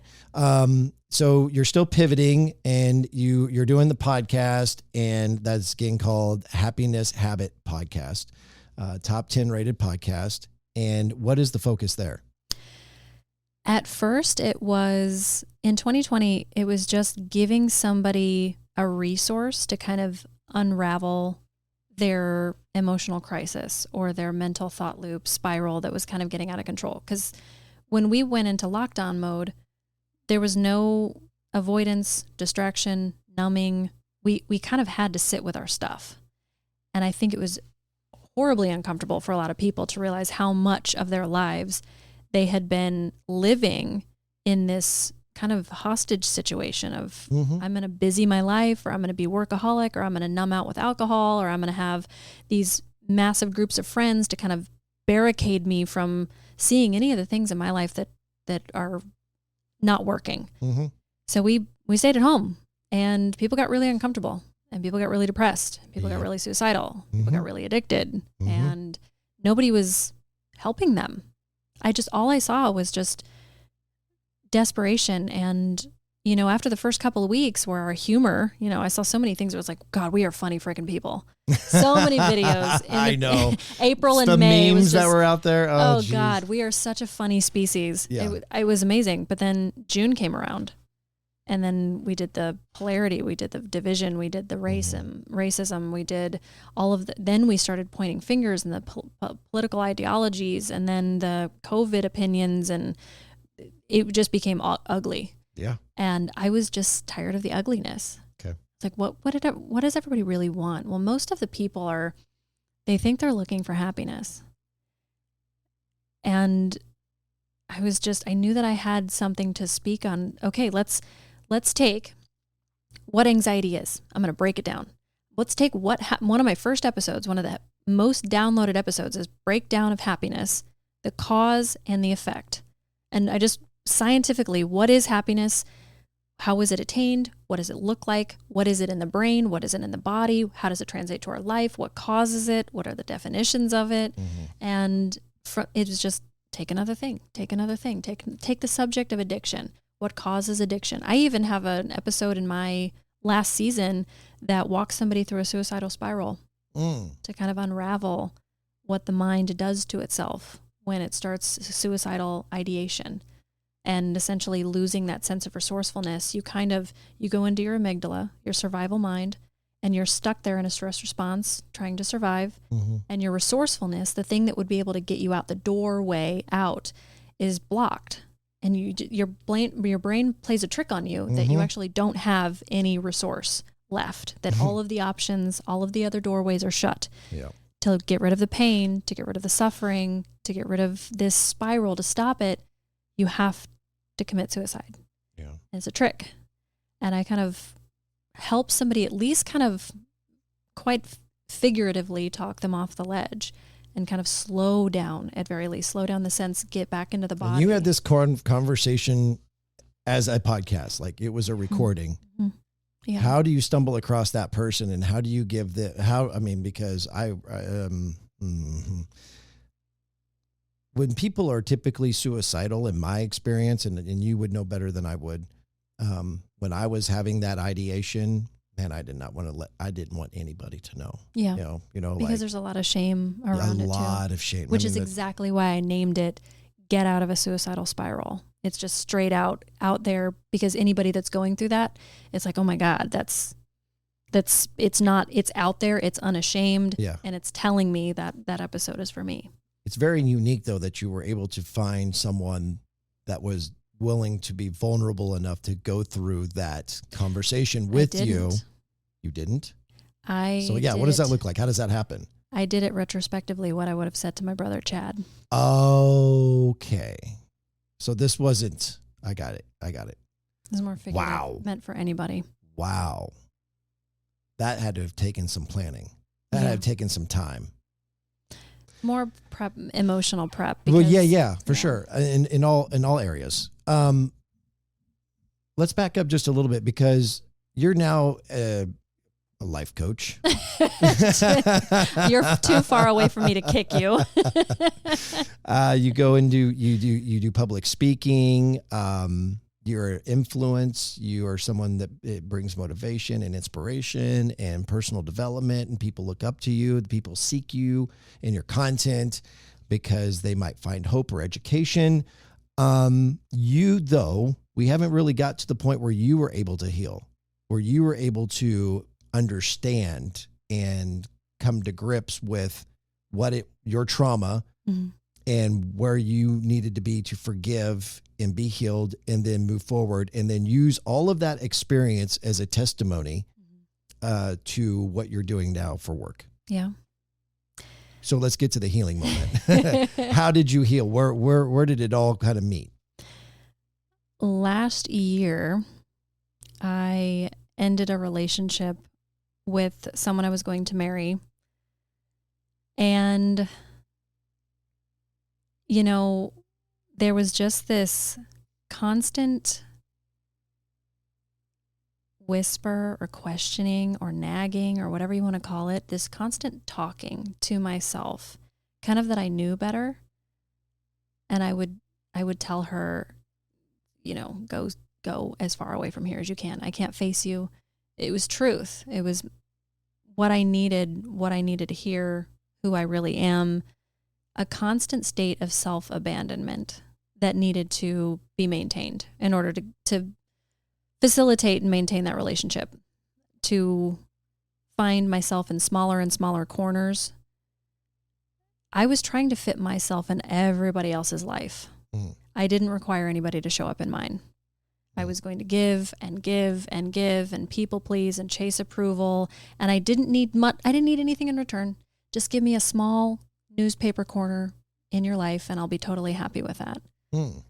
But in order to maintain that newspaper corner, I would jump through hoops. I would become somebody else. I would be the yes girl and anything you wanted. So then, to clarify, you ended the relationship because you hadn't dealt with your baggage, and it was more so that it was anything that he was doing wrong. There was the type of person that I was attracting repeated on loop, where they were incapable of self-introspection. Mm. And it was, you need to change so I don't have to.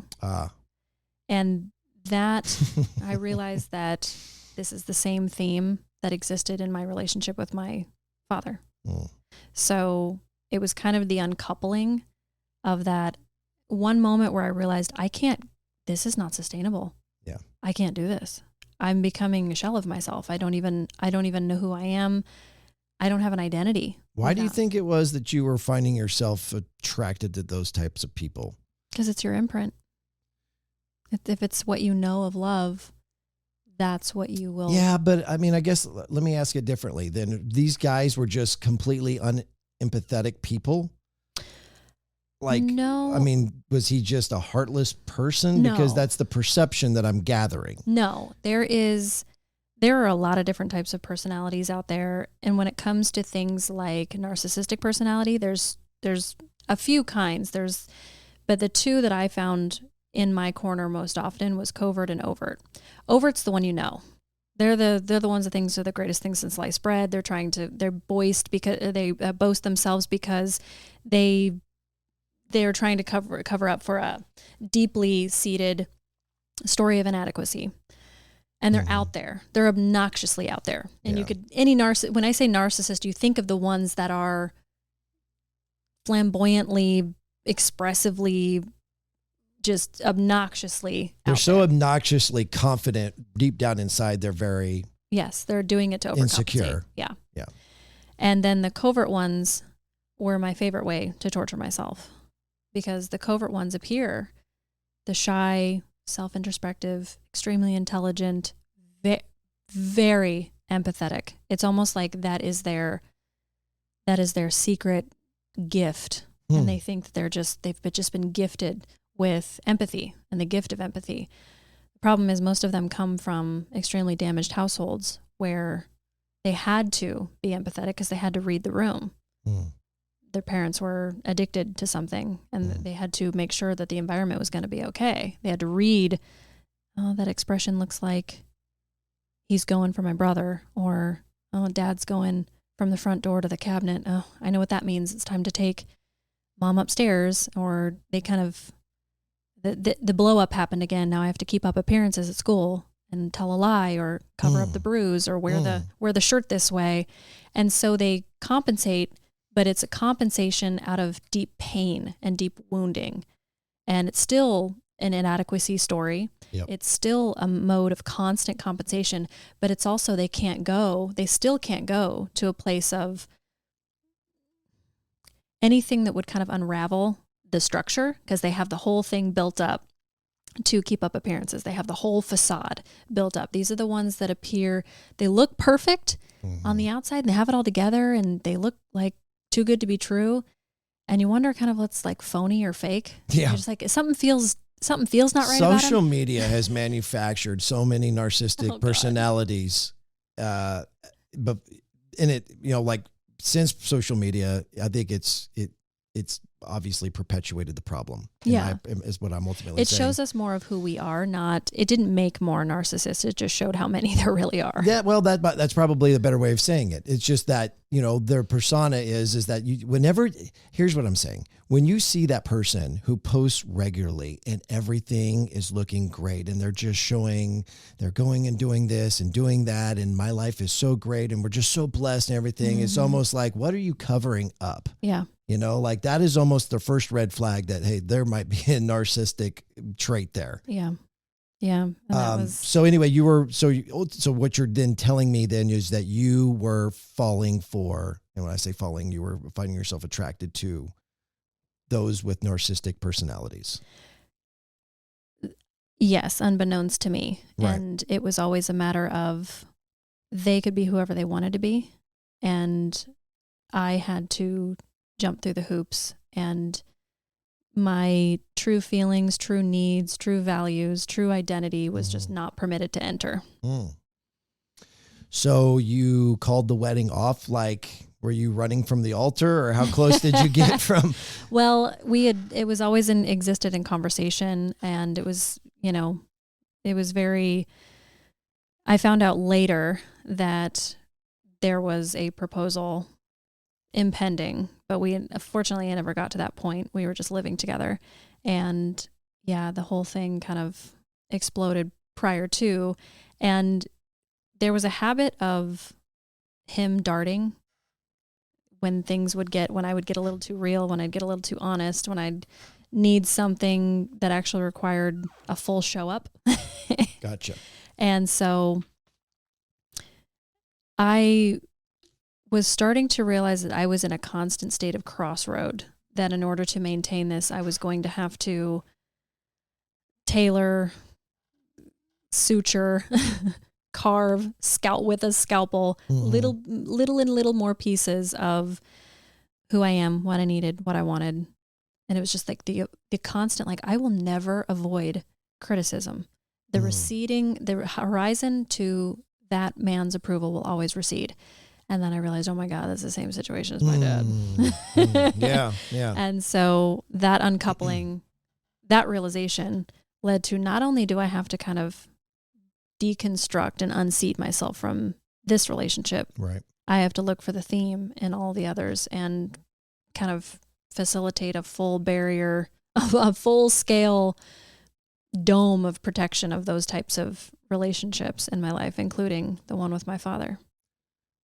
Okay, this is where then it gets deep, because you don't just figure it out like one night or one morning you wake up and be like, oh, now it all makes sense to me. Like there has to be some work. Yeah. Like you have to do the work. It's horrible. And to do the work, did you do it by yourself? Did you go to therapy? Did you do, retreats? How did you get the knowledge and the tutelage to understand what it was that you had been experiencing this entire life? I started like many others. I kind of vomited TMI and questions all over my friends. Okay. And they gave me the confirmation bias. They gave me comfort. They assured me of my worth and so many other things. But then after that, it's like, okay, what do I do about it? Right. And friends are, go to therapy, get the book, go sign up for this, sign up for that. And I still needed help sorting. I just still needed, and I think that that's where talk therapy comes in. Talk therapy has a part of the healing process. I don't think it's meant to be the whole healing process for anyone. But as far as organizing your thoughts and somebody hearing the stuff that plays on loop, they need to be able to kind of help you make sense of certain things and draw conclusions from other things and get you to a better place of reasoning, so you're not under the surface of all of this chatter and all of this constant internal dialogue. They get you above the surface. So you can go, oh, okay, that wave's coming. I know why that wave's coming. I know what that wave coming means, and I know what to kind of do to pass through it. But then, that's the 20% work. It's the mindset, it's the mantras, it's the thinking, it's the logic, it's the sorting. Right. I was still, even though I was utilizing all of the things that helped with the mind, my guts felt like they were thrown over an electric fence line all the time. I felt terrified. I was jumpy. I was short fused. Yeah. I was so easy to trigger. I was like a wild animal. I can relate to that. And I couldn't make it stop. And I don't know how, but I'm so grateful. My chiropractor and I got in touch around that time, and I don't know how I found him. I don't even know. I think I was... You're telling me a chiropractor fixed your problems? Yes. Well, I mean, I'm not laughing at that. I just did not expect that to come out of your mouth. Okay. He started the process. All right. There's more to be done. There's more healing to be done, more purging to be done. And can I ask, what kind of techniques is he doing, or is it just regular maintenance, chiropractic maintenance? Well, at first, he has to make sure that your nervous system's aligned. Okay. Because I felt like I was just being electrified. And he was like, oh yeah, this. He knows how to get the nervous system in alignment to where there's no if you have a stuck point in your spine, a stuck point here, it's like you have this electrical fissure essentially that's going to constantly signal you discomfort. That's what helps with. So my anxiety, he would barely touch me or graze me, and it would just be like right there, like that, and it just be, I would be panicking. I wasn't injured physically. I wasn't somebody that, has the crazy injury where it's a back injury and now I can't walk or whatever. This was emotional injury that he could Did you have with. a specific place on your body where you were feeling that tightness or that electric shock? My lower gut. Oh, in the abdomen area. Okay. And it felt like I couldn't breathe all the way. I was breathing at the top part of my lungs. Yeah. And just utterly incapable of being I was so triggered, so activated, so constantly on. Sleep was crazy.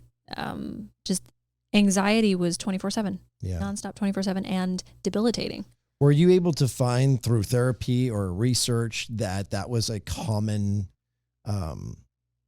association to trauma?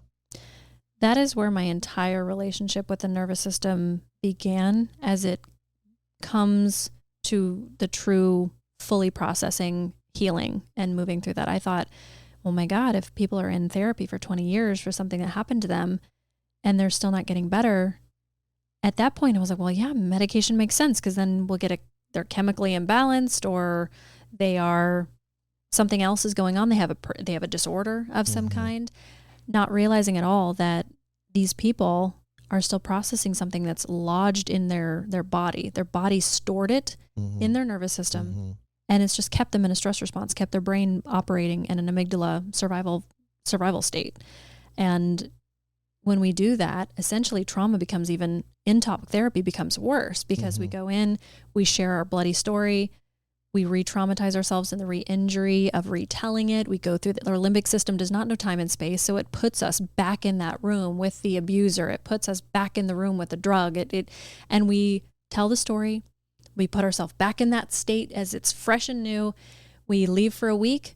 We live in a survival state for a week. We medicate with food, drugs, alcohol, sex, porn, whatever.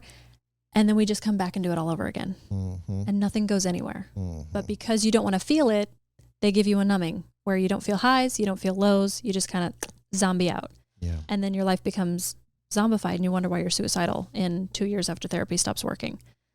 So I knew that there was a massive hole in the mental and emotional world as far as health and wellness goes. But I had no idea that this is science. This can be physically proven. This is a miracle. And then the concept of breath, and then also regulating the nervous system with those profound signals to create safety for an emotion to express itself. And then emotions are either expressed or suppressed. And the ones that are suppressed they have to find another path out. And so it comes out in chronic headaches or sleep apnea and the inability to function in some form or another, to some degree or another. Yeah. And so my world kind of got turned upside down. And for those, because this is a local podcast, he is so brilliant at understanding the emotional connection to the body and the nervous system, and how much if you have a child that's bedwetting, there's a reason. If you struggle with chronic allergies, there's a reason, and it's in the nervous system. His name is Dr. Justin Grabowski. And where is he at? Where does his practice at? He's on 135th and just west of Antioch. And okay, 135th. I had and no say idea. the name one more time. Dr. Justin Grabowski. Grabowski Chiropractic. Grabowski? Yeah. That's Polish, right? I'm not sure. I'm not sure. Sounds like it. Not Gronkowski, but Grabowski, essentially. Grabowski. Justin Grabowski. All right. I just wanted to say that so many times just so that it resonates and it sticks in their mind. Yeah. It's not like Joe Smith, Yeah. So that was your first start to healing. Yeah. Wow. And he knew I could go in there, and he asked me what was going on, and I basically burst into tears, and I shared with him everything. And the very first, were you friends with him before, or no? But we became fast friends after that. I guess what I'm saying is how did you get to the vulnerable state to where you felt comfortable talking to then is just some stranger chiropractor, or did somebody recommend him? No, because that was the kind of practice that he had. No, I went into the room, and his energy provided such a sense of safety. Okay, I had no intention. I was in there because I knew that there were potentially a nervous system situation that could be aligned, and I would feel at least less frazzled. But ultimately going in there, I didn't know who he was. And he walked in the room, his countenance, his smile, his body language, and his energy, your guard falls down with him. Yeah. I would consider, if you're going through a breakup, get in there. My ex-husband actually just went through one, and I sent him there, and he said that through man a breakup, like a relationship breakup? A relationship breakup. He's breakup guru. That is incredible. That's a first. I gotta say, I've heard a lot of crazy stuff since doing this podcast, and that's not really crazy. It's just something unique and different than what I've heard. So, but did you go to therapy then? Did you ended up? I did, and then I stopped after. When I need sorting, I will still schedule a therapist appointment. Okay. And I love mine. She's a Casey Welco. And anytime I need her, when I'm not in a situation where my sorting needs sorted, and I'm in the inside of the goldfish bowl. I'm like, I can't see what the label says because I'm still inside the jar. She helps me get back outside the jar. Okay. And I love her. Yeah. All right, so we're going to take a break here real quick. When we come back, I want to get a little bit more clarity as how then, it's not like you're a psychologist, right? Like you're not a doctor, you're not a therapist, but man, you talk like one. You got a lot of information. You sound brilliant about all of this stuff. So I want to get a little bit more information about that, what you're doing now, and of course the story about Tony Robbins, because he's one of the biggest names in the motivational speaking world. That's all coming up here next with Payton on the Papa Ron Podcast. The Papa Ron Podcast is brought to you by the award-winning Heartland Waterfowl, airing each week on Sportsman's Channel. Check out heartlandwaterfowl.com for airtimes and be sure to browse their online store. Also, subscribe to the Heartland Waterfowl YouTube channel and watch their new original series, including their podcast, Behind the Blind.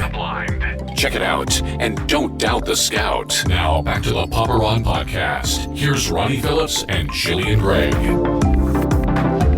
Once again, Jillian couldn't be on this edition of the Papa Ron Podcast. Hope to have her back again soon. And the Papa Ron Podcast brought to you by Clean AF. Clean Polish Protect, specifically formulated to protect and beautify surfaces, including plastic, vinyl, rubber, and carbon fiber. Water-resistant formulation is safe for use on gloss and matte finishes and makes the cleanup process easier by forming a durable coating that repels mud, dirt, and debris. Apply lightly and buff to a dry sheen. Perfect for all power sports enthusiasts. You can purchase online at cleanabsolutelyflawless.com or check it out at Dell's Power Sports in Grain Valley, Missouri. Back with Payton. I'm loving this conversation. It's almost like the conversation that we had on Zoom a couple weeks ago. Obviously, it's a little bit more detailed. I'm finding out a lot more information that I didn't know before, but I love these kind of conversations. And it sounds like your podcast is similar to this in the fact that the effort is to just get below the surface, or as some say, pull back the curtain and get to know people on a very raw and authentic level. And I really appreciate your vulnerability of doing that. And it sounds like that's what you've really kind of made a career doing now, is you've got this story and a variety of different life experiences that most, I guess, aren't so great. Mm-hmm. And you have learned something from all of that to where now you can apply it to help others through their struggle. You're using your platform, your stories to serve others, right? Yeah. Which is so cool. And it's really the reason why I'm doing this podcast. It's not for anybody to feel sorry for me and what I experienced. I feel like God has blessed me with a skill set and the gift of gab and the ability to use technology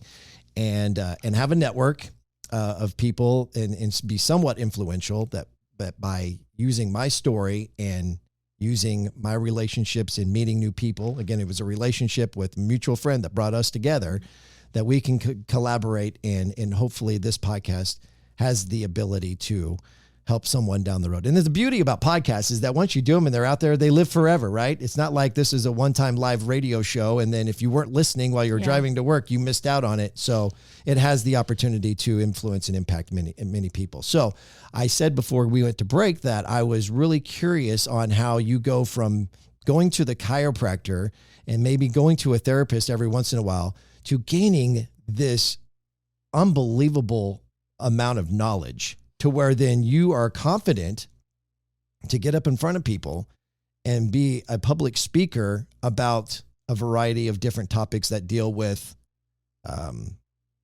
mental health and personal development. Yeah, I had an opportunity to go into professional, the official school, the official, I guess, indoctrination process where it has to be traditional and there was so many different things about the studies out there that I think are evolving. And I think we're about to see neuroscience as a whole explode from, the way that we do things now is going to feel barbaric in less than 10 years. I think that it's going to be not that anybody with licensing and like a professional therapist is going to look like they don't know what they're doing, but I think it's going to be more of a liability to the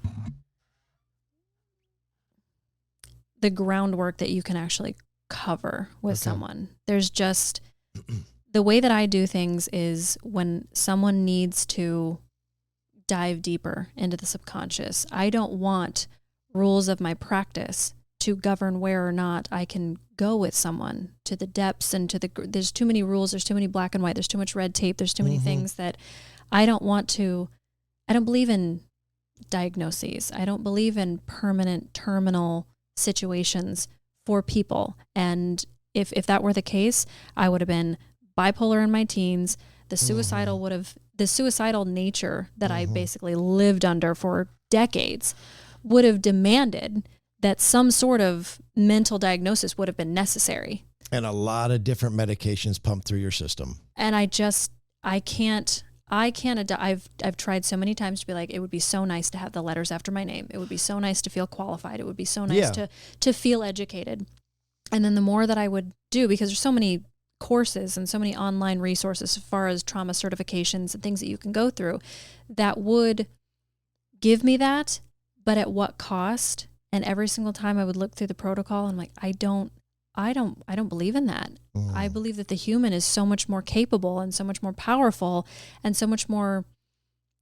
Neuroplasticity alone is blowing our minds exponentially. Every single day we are learning hundreds of new things about the mind. I don't think any of the stuff that's in our books is going to be relevant in a very, very short amount of time. Research is debunking entire case studies and entire things that we've formed entire practices on top of. So I know that there's going to be more that will look at my experience and think how ignorant you're, how trauma uninformed. And I think trauma uninformed good. Because to be trauma informed, trauma is constantly speaking to the situation, constantly speaking to my identity, constantly speaking to my future, constantly speaking to a diagnosis, constantly speaking to my limitations. I think we should be trauma uninformed. There are people out there that have been raped, attempted murder, trafficked, seen so much more trauma than I could ever even dream of in my worst and more vivid, dizziest nightmares. Sure. And they are not traumatized. So if trauma is a state of fact, something to put in a textbook, something to form a diagnosis on, something to label somebody indefinitely, if it's a fact, then why aren't 100 people that experience trauma traumatized? If it's a fact, all 100 people would have signs or show some sort of doom and gloom sentence in some capacity. I don't think trauma is a fact. Trauma's not the event. It's what happens inside of you because of the event, and we have control of that. We have the ability to move through that. If we have the ability to direct our thoughts, and we have the ability to process emotion at will, we have the ability to move a trauma out, to move past, I don't want to use that word, transcend. We have the ability to evolve past it. You're right. So it's not a fact of life. And that's going to rub up a lot of people backwards. And I'm aware of that. And I know that I'm walking around with another target on my back that's not political. But it's, the more I think about it, the more I think, well, my brother, combat veteran, PTSD, he went through the therapy. He went through the retreats. He had the medication. He had all the support that the world, the books, the therapists, the professionals, he had every single resource tool available to him. And it still didn't save him. Why did he fall through the cracks then? If that's fact and that's fact, where's the gap? Who covers the gap? I want to live in the gap. So that's so cool. I got so many questions I want to ask after all of that. I guess where the next thing I was going with it, you start the podcast in 2020. You start going to the chiropractor. Or actually, let's back up to before that. You break up with the soon-to-be fiance a year ago, right? You said about a year ago, a little more than a year ago. Yeah. Okay. So we're looking at this evolution of Kara Payton from 2020 through this breakup in 2022, 2 years later, to going through this chiropractor, occasionally seeing a therapist, to now, let me bring it up here because I had it up, becoming a motivational speaker, authenticity strategist, subconscious reprogramming expert. By the way, what is an authenticity strategist? That is a great title. Can I title myself that, or is that something you? I mean, I love these titles. Subconscious reprogramming expert. That is incredible. Obviously, I see where you're going with there. It's you're trying to deliver the message in a very sexy way, and I love it. I want to know, how do you get to, in the last year, and what you went through since the breakup, through chiropractic and the therapy, to then feel confident in each one of these titles? I mean, because you're good. Like, I've seen your content. Like, you are very convicted in your message, and people want to come and see you speak.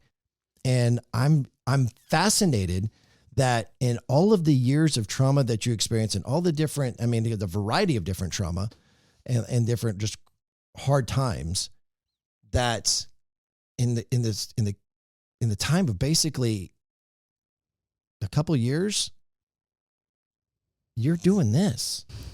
That's remarkable. How do you do that? Well, a lot of pain first. Sure. Pain fuels so much of your journey. I mean, some people would have to go to school and collect years of information and knowledge and to do the things that you're doing. I'm fascinated by that. And that's the compliment. I'm not questioning it. Please don't take him as like, no, not are at you all. legit? That's not what I'm trying to say. I'm just saying, I am really, like, when I was going through, I was stalking you on Facebook, if I really just admit it. And I'm listening, and the content and your excerpts from the podcast. I'm like, man, this girl has got her shit together. She's very well informed. And then I'm hearing your story today, and I'm like, you're telling me you've been only doing this for about a year? Like, after this and this and this and the timeline of all this stuff happened? That's remarkable. How does that happen? Desperation and obsession does a lot for somebody who absolutely realizes that everything has to change. You start clawing at the walls for your freedom.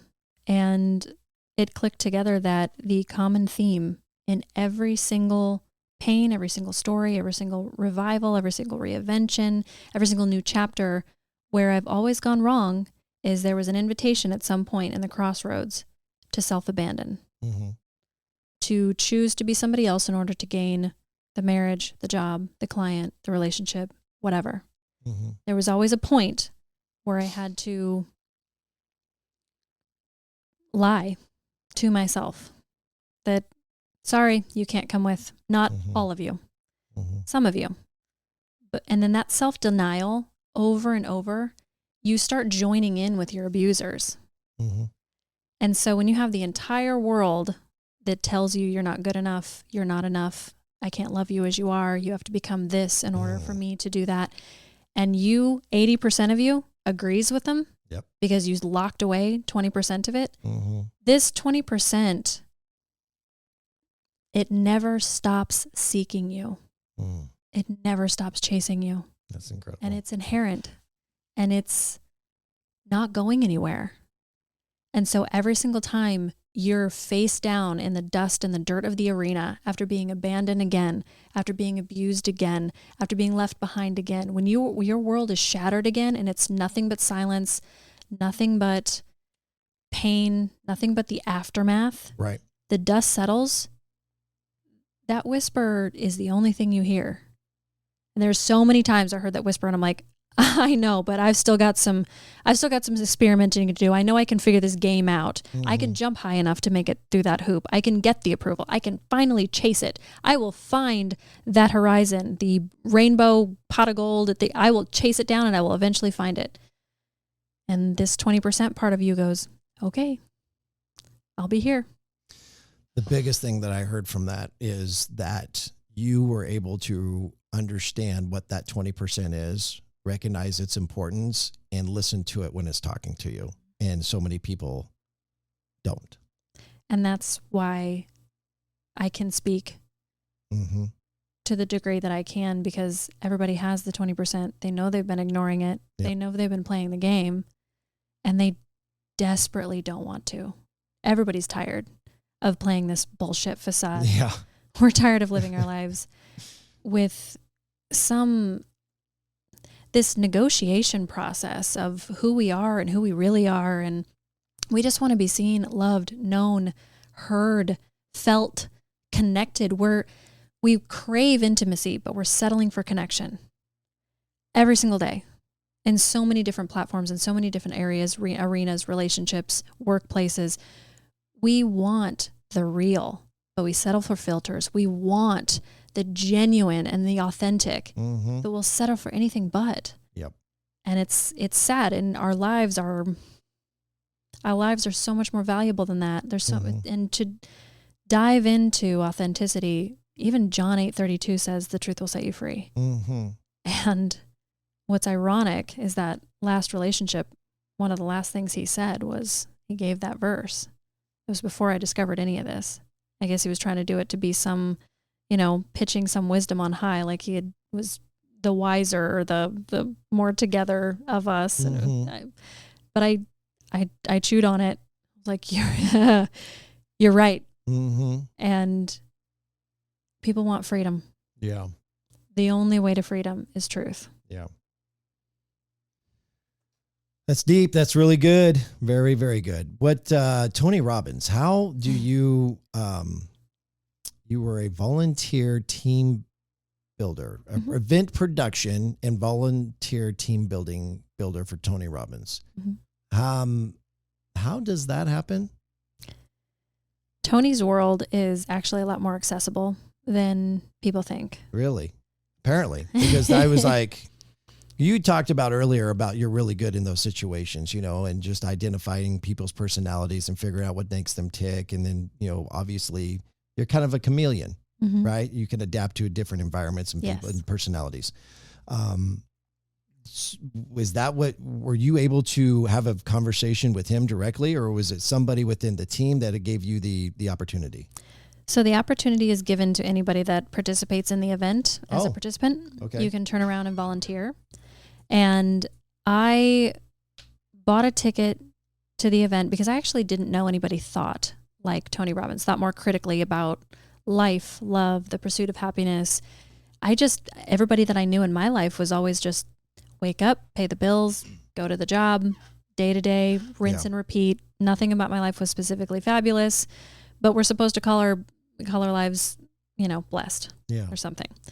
And when I had that moment walking into the house and I asked, the universe essentially just break me Yeah. open, Sure. I fell into content from Tony Robbins immediately after. And I was like, this guy, what he's You talking. fell into it? Was it something you were seeking out? Was it like getting up every day, like in going to YouTube and searching Tony Robbins, or following him on Instagram? Probably a combination of, kind of internet searching life stuff, just how to be happy and how to live a life that actually matters, how to get out of depressive episodes, or how to rekindle your marriage, or just various things. And his name kept popping up because he Okay. talks about all of this stuff. And I ended up finding a commercial for a ticket to either Date with Destiny or Unleash the Power Within. It's one of his basic internal things. And I jumped in, I drank the Kool-Aid. I even bought a ticket for my husband at the time. I was like, we need to go do this. So this was a while ago. Yeah. Where was it? And- Was it local? Was he in town? No, he and I think flew to San Jose in California. That's where the event was. And we were from Kansas City to San Jose, and it was life-changing. And that was kind of the split for my ex-husband and I. He wasn't into it, and I was all in, on fire, 100 level, gas pedal to the floor. Okay. And I basically ran away with the circus, and I turned around and found out that I could volunteer to work the events after participating. I did that, and I basically just toured with the monkeys. I was like, wherever you go, I'm there. Doesn't matter how far. It says volunteer. Does that mean you weren't getting paid to do this?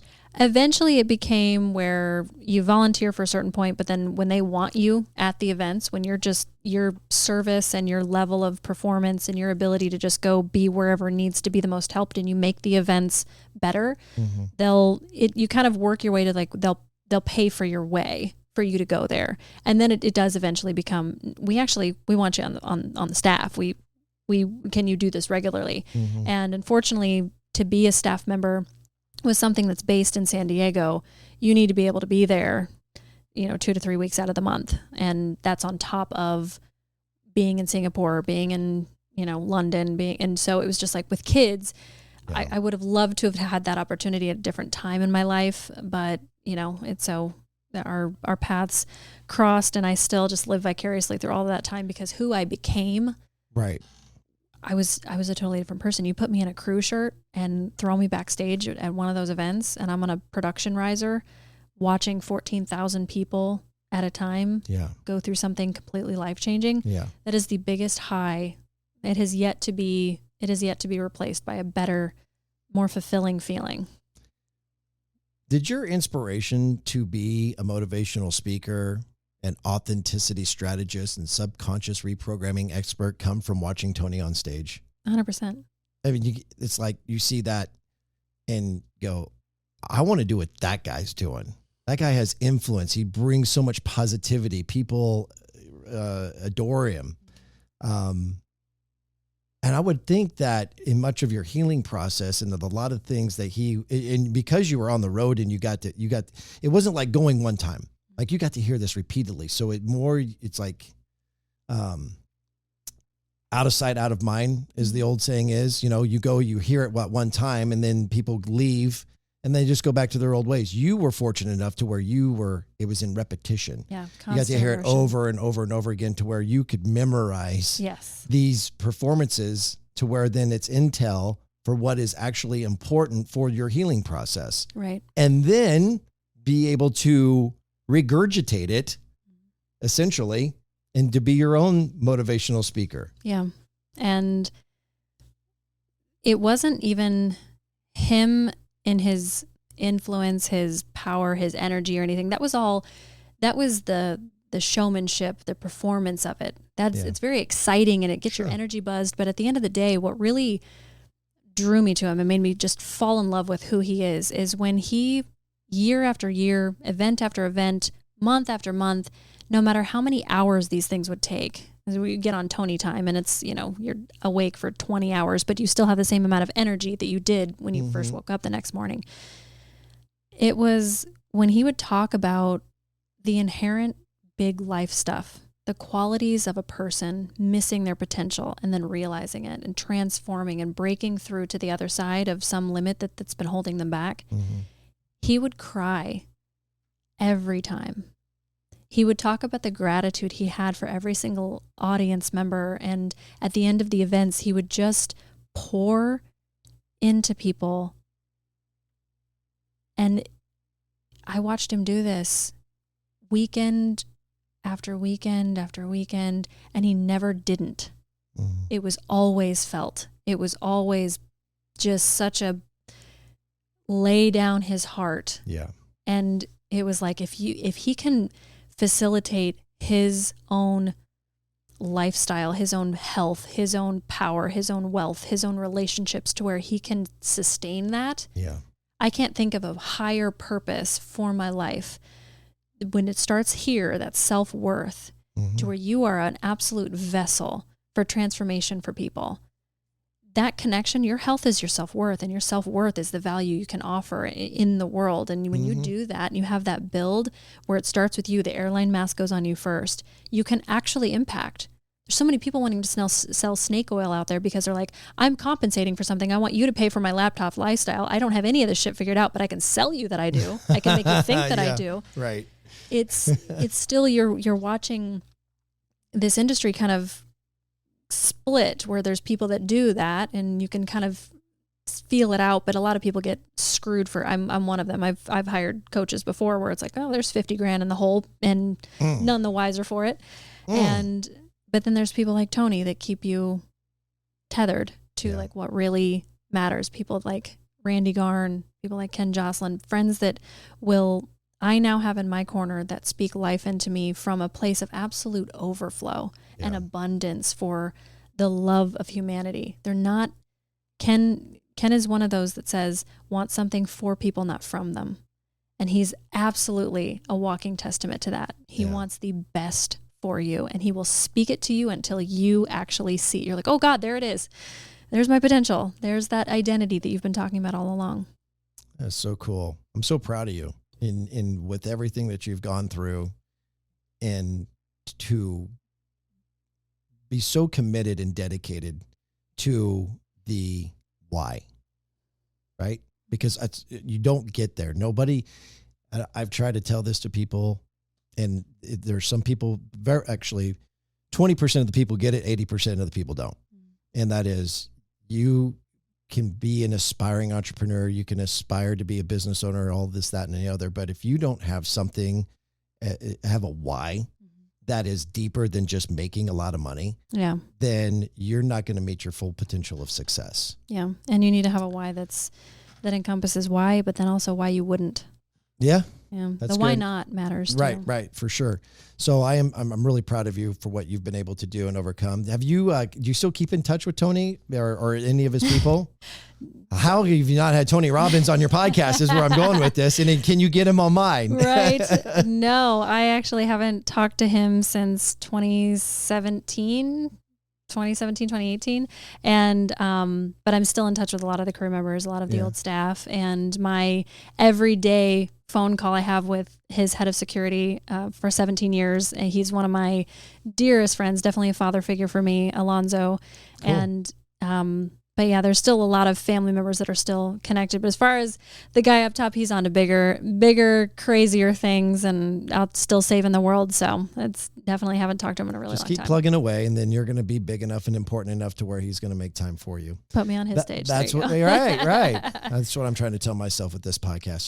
Just keep chopping wood, and somewhere along the way, it's going to get a little bit bigger. Maybe it'll become a top 10 ranked podcast one day. I don't even know. I don't even know how you become one of those, but whatever. One day we'll see what happens. Speaking of which, the Happiness Habit podcast. Yes. We want to definitely promote that. I would love anybody who listens to this podcast.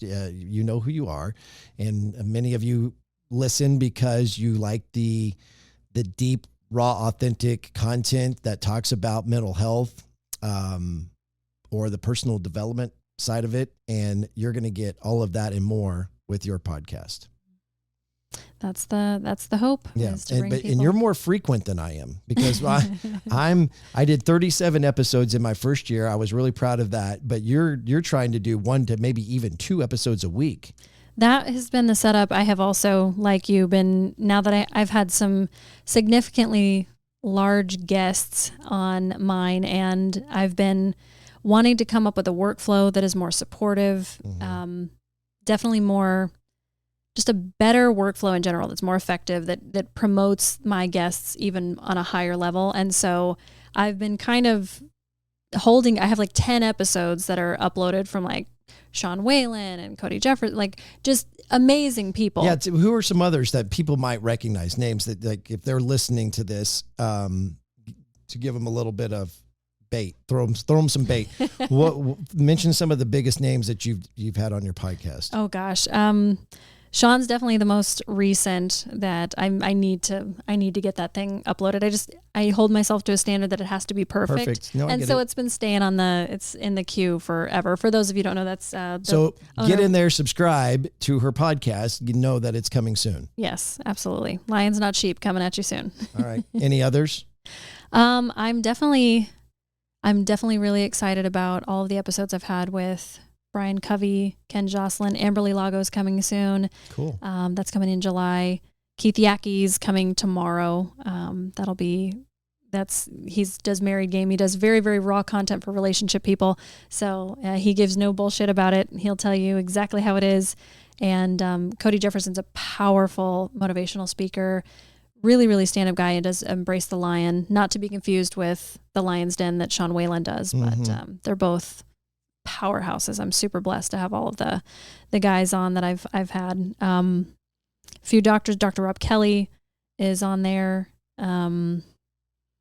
Dr.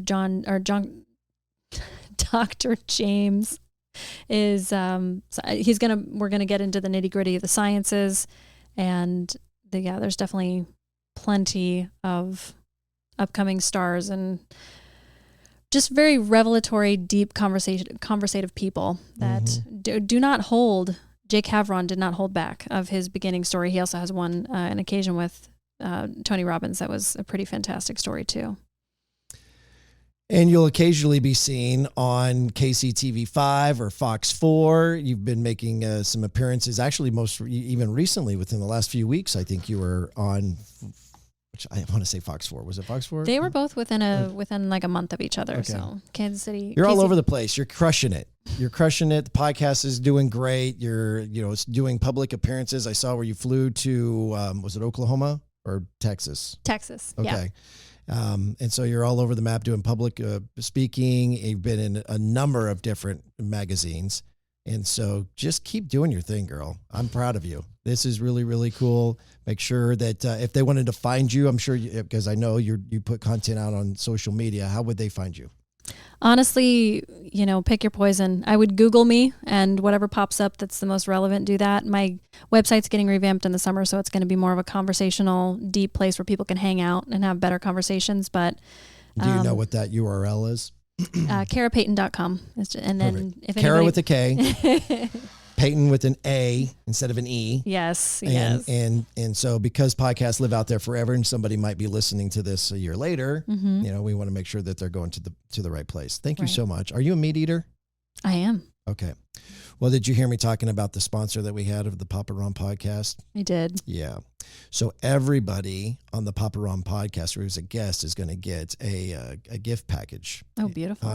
And I'm trying to find it, but I don't have it here. It must not be in the right copy. But anyway, so you're going to get all kinds of steaks and burgers and and ground beef and a whole bunch of other things. So thanks to Brown Piercy Cattle Company for making that offer to all of our guests who come on to the Papa Ron podcast. I really appreciate your time today. Thank you so very much. Thank you. Thank you for having me. I look forward to visiting you again in the future. If there's anything new and exciting that happens in your life, be sure to reach out. We can have you back on.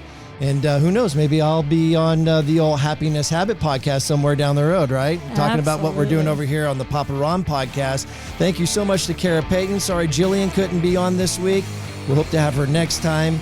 And whenever we do another episode of the Papa Ron podcast. Thanks for listening. You've been listening to the Papa Ron podcast. If you enjoy this podcast, hit subscribe now on the podcast platform. Follow the Papa Ron podcast on Facebook, Instagram, and TikTok. And while you're there, like, comment, and share. Until next time, thanks for listening to the Papa Ron podcast. Papa Ron Podcast. Papa Ron Podcast.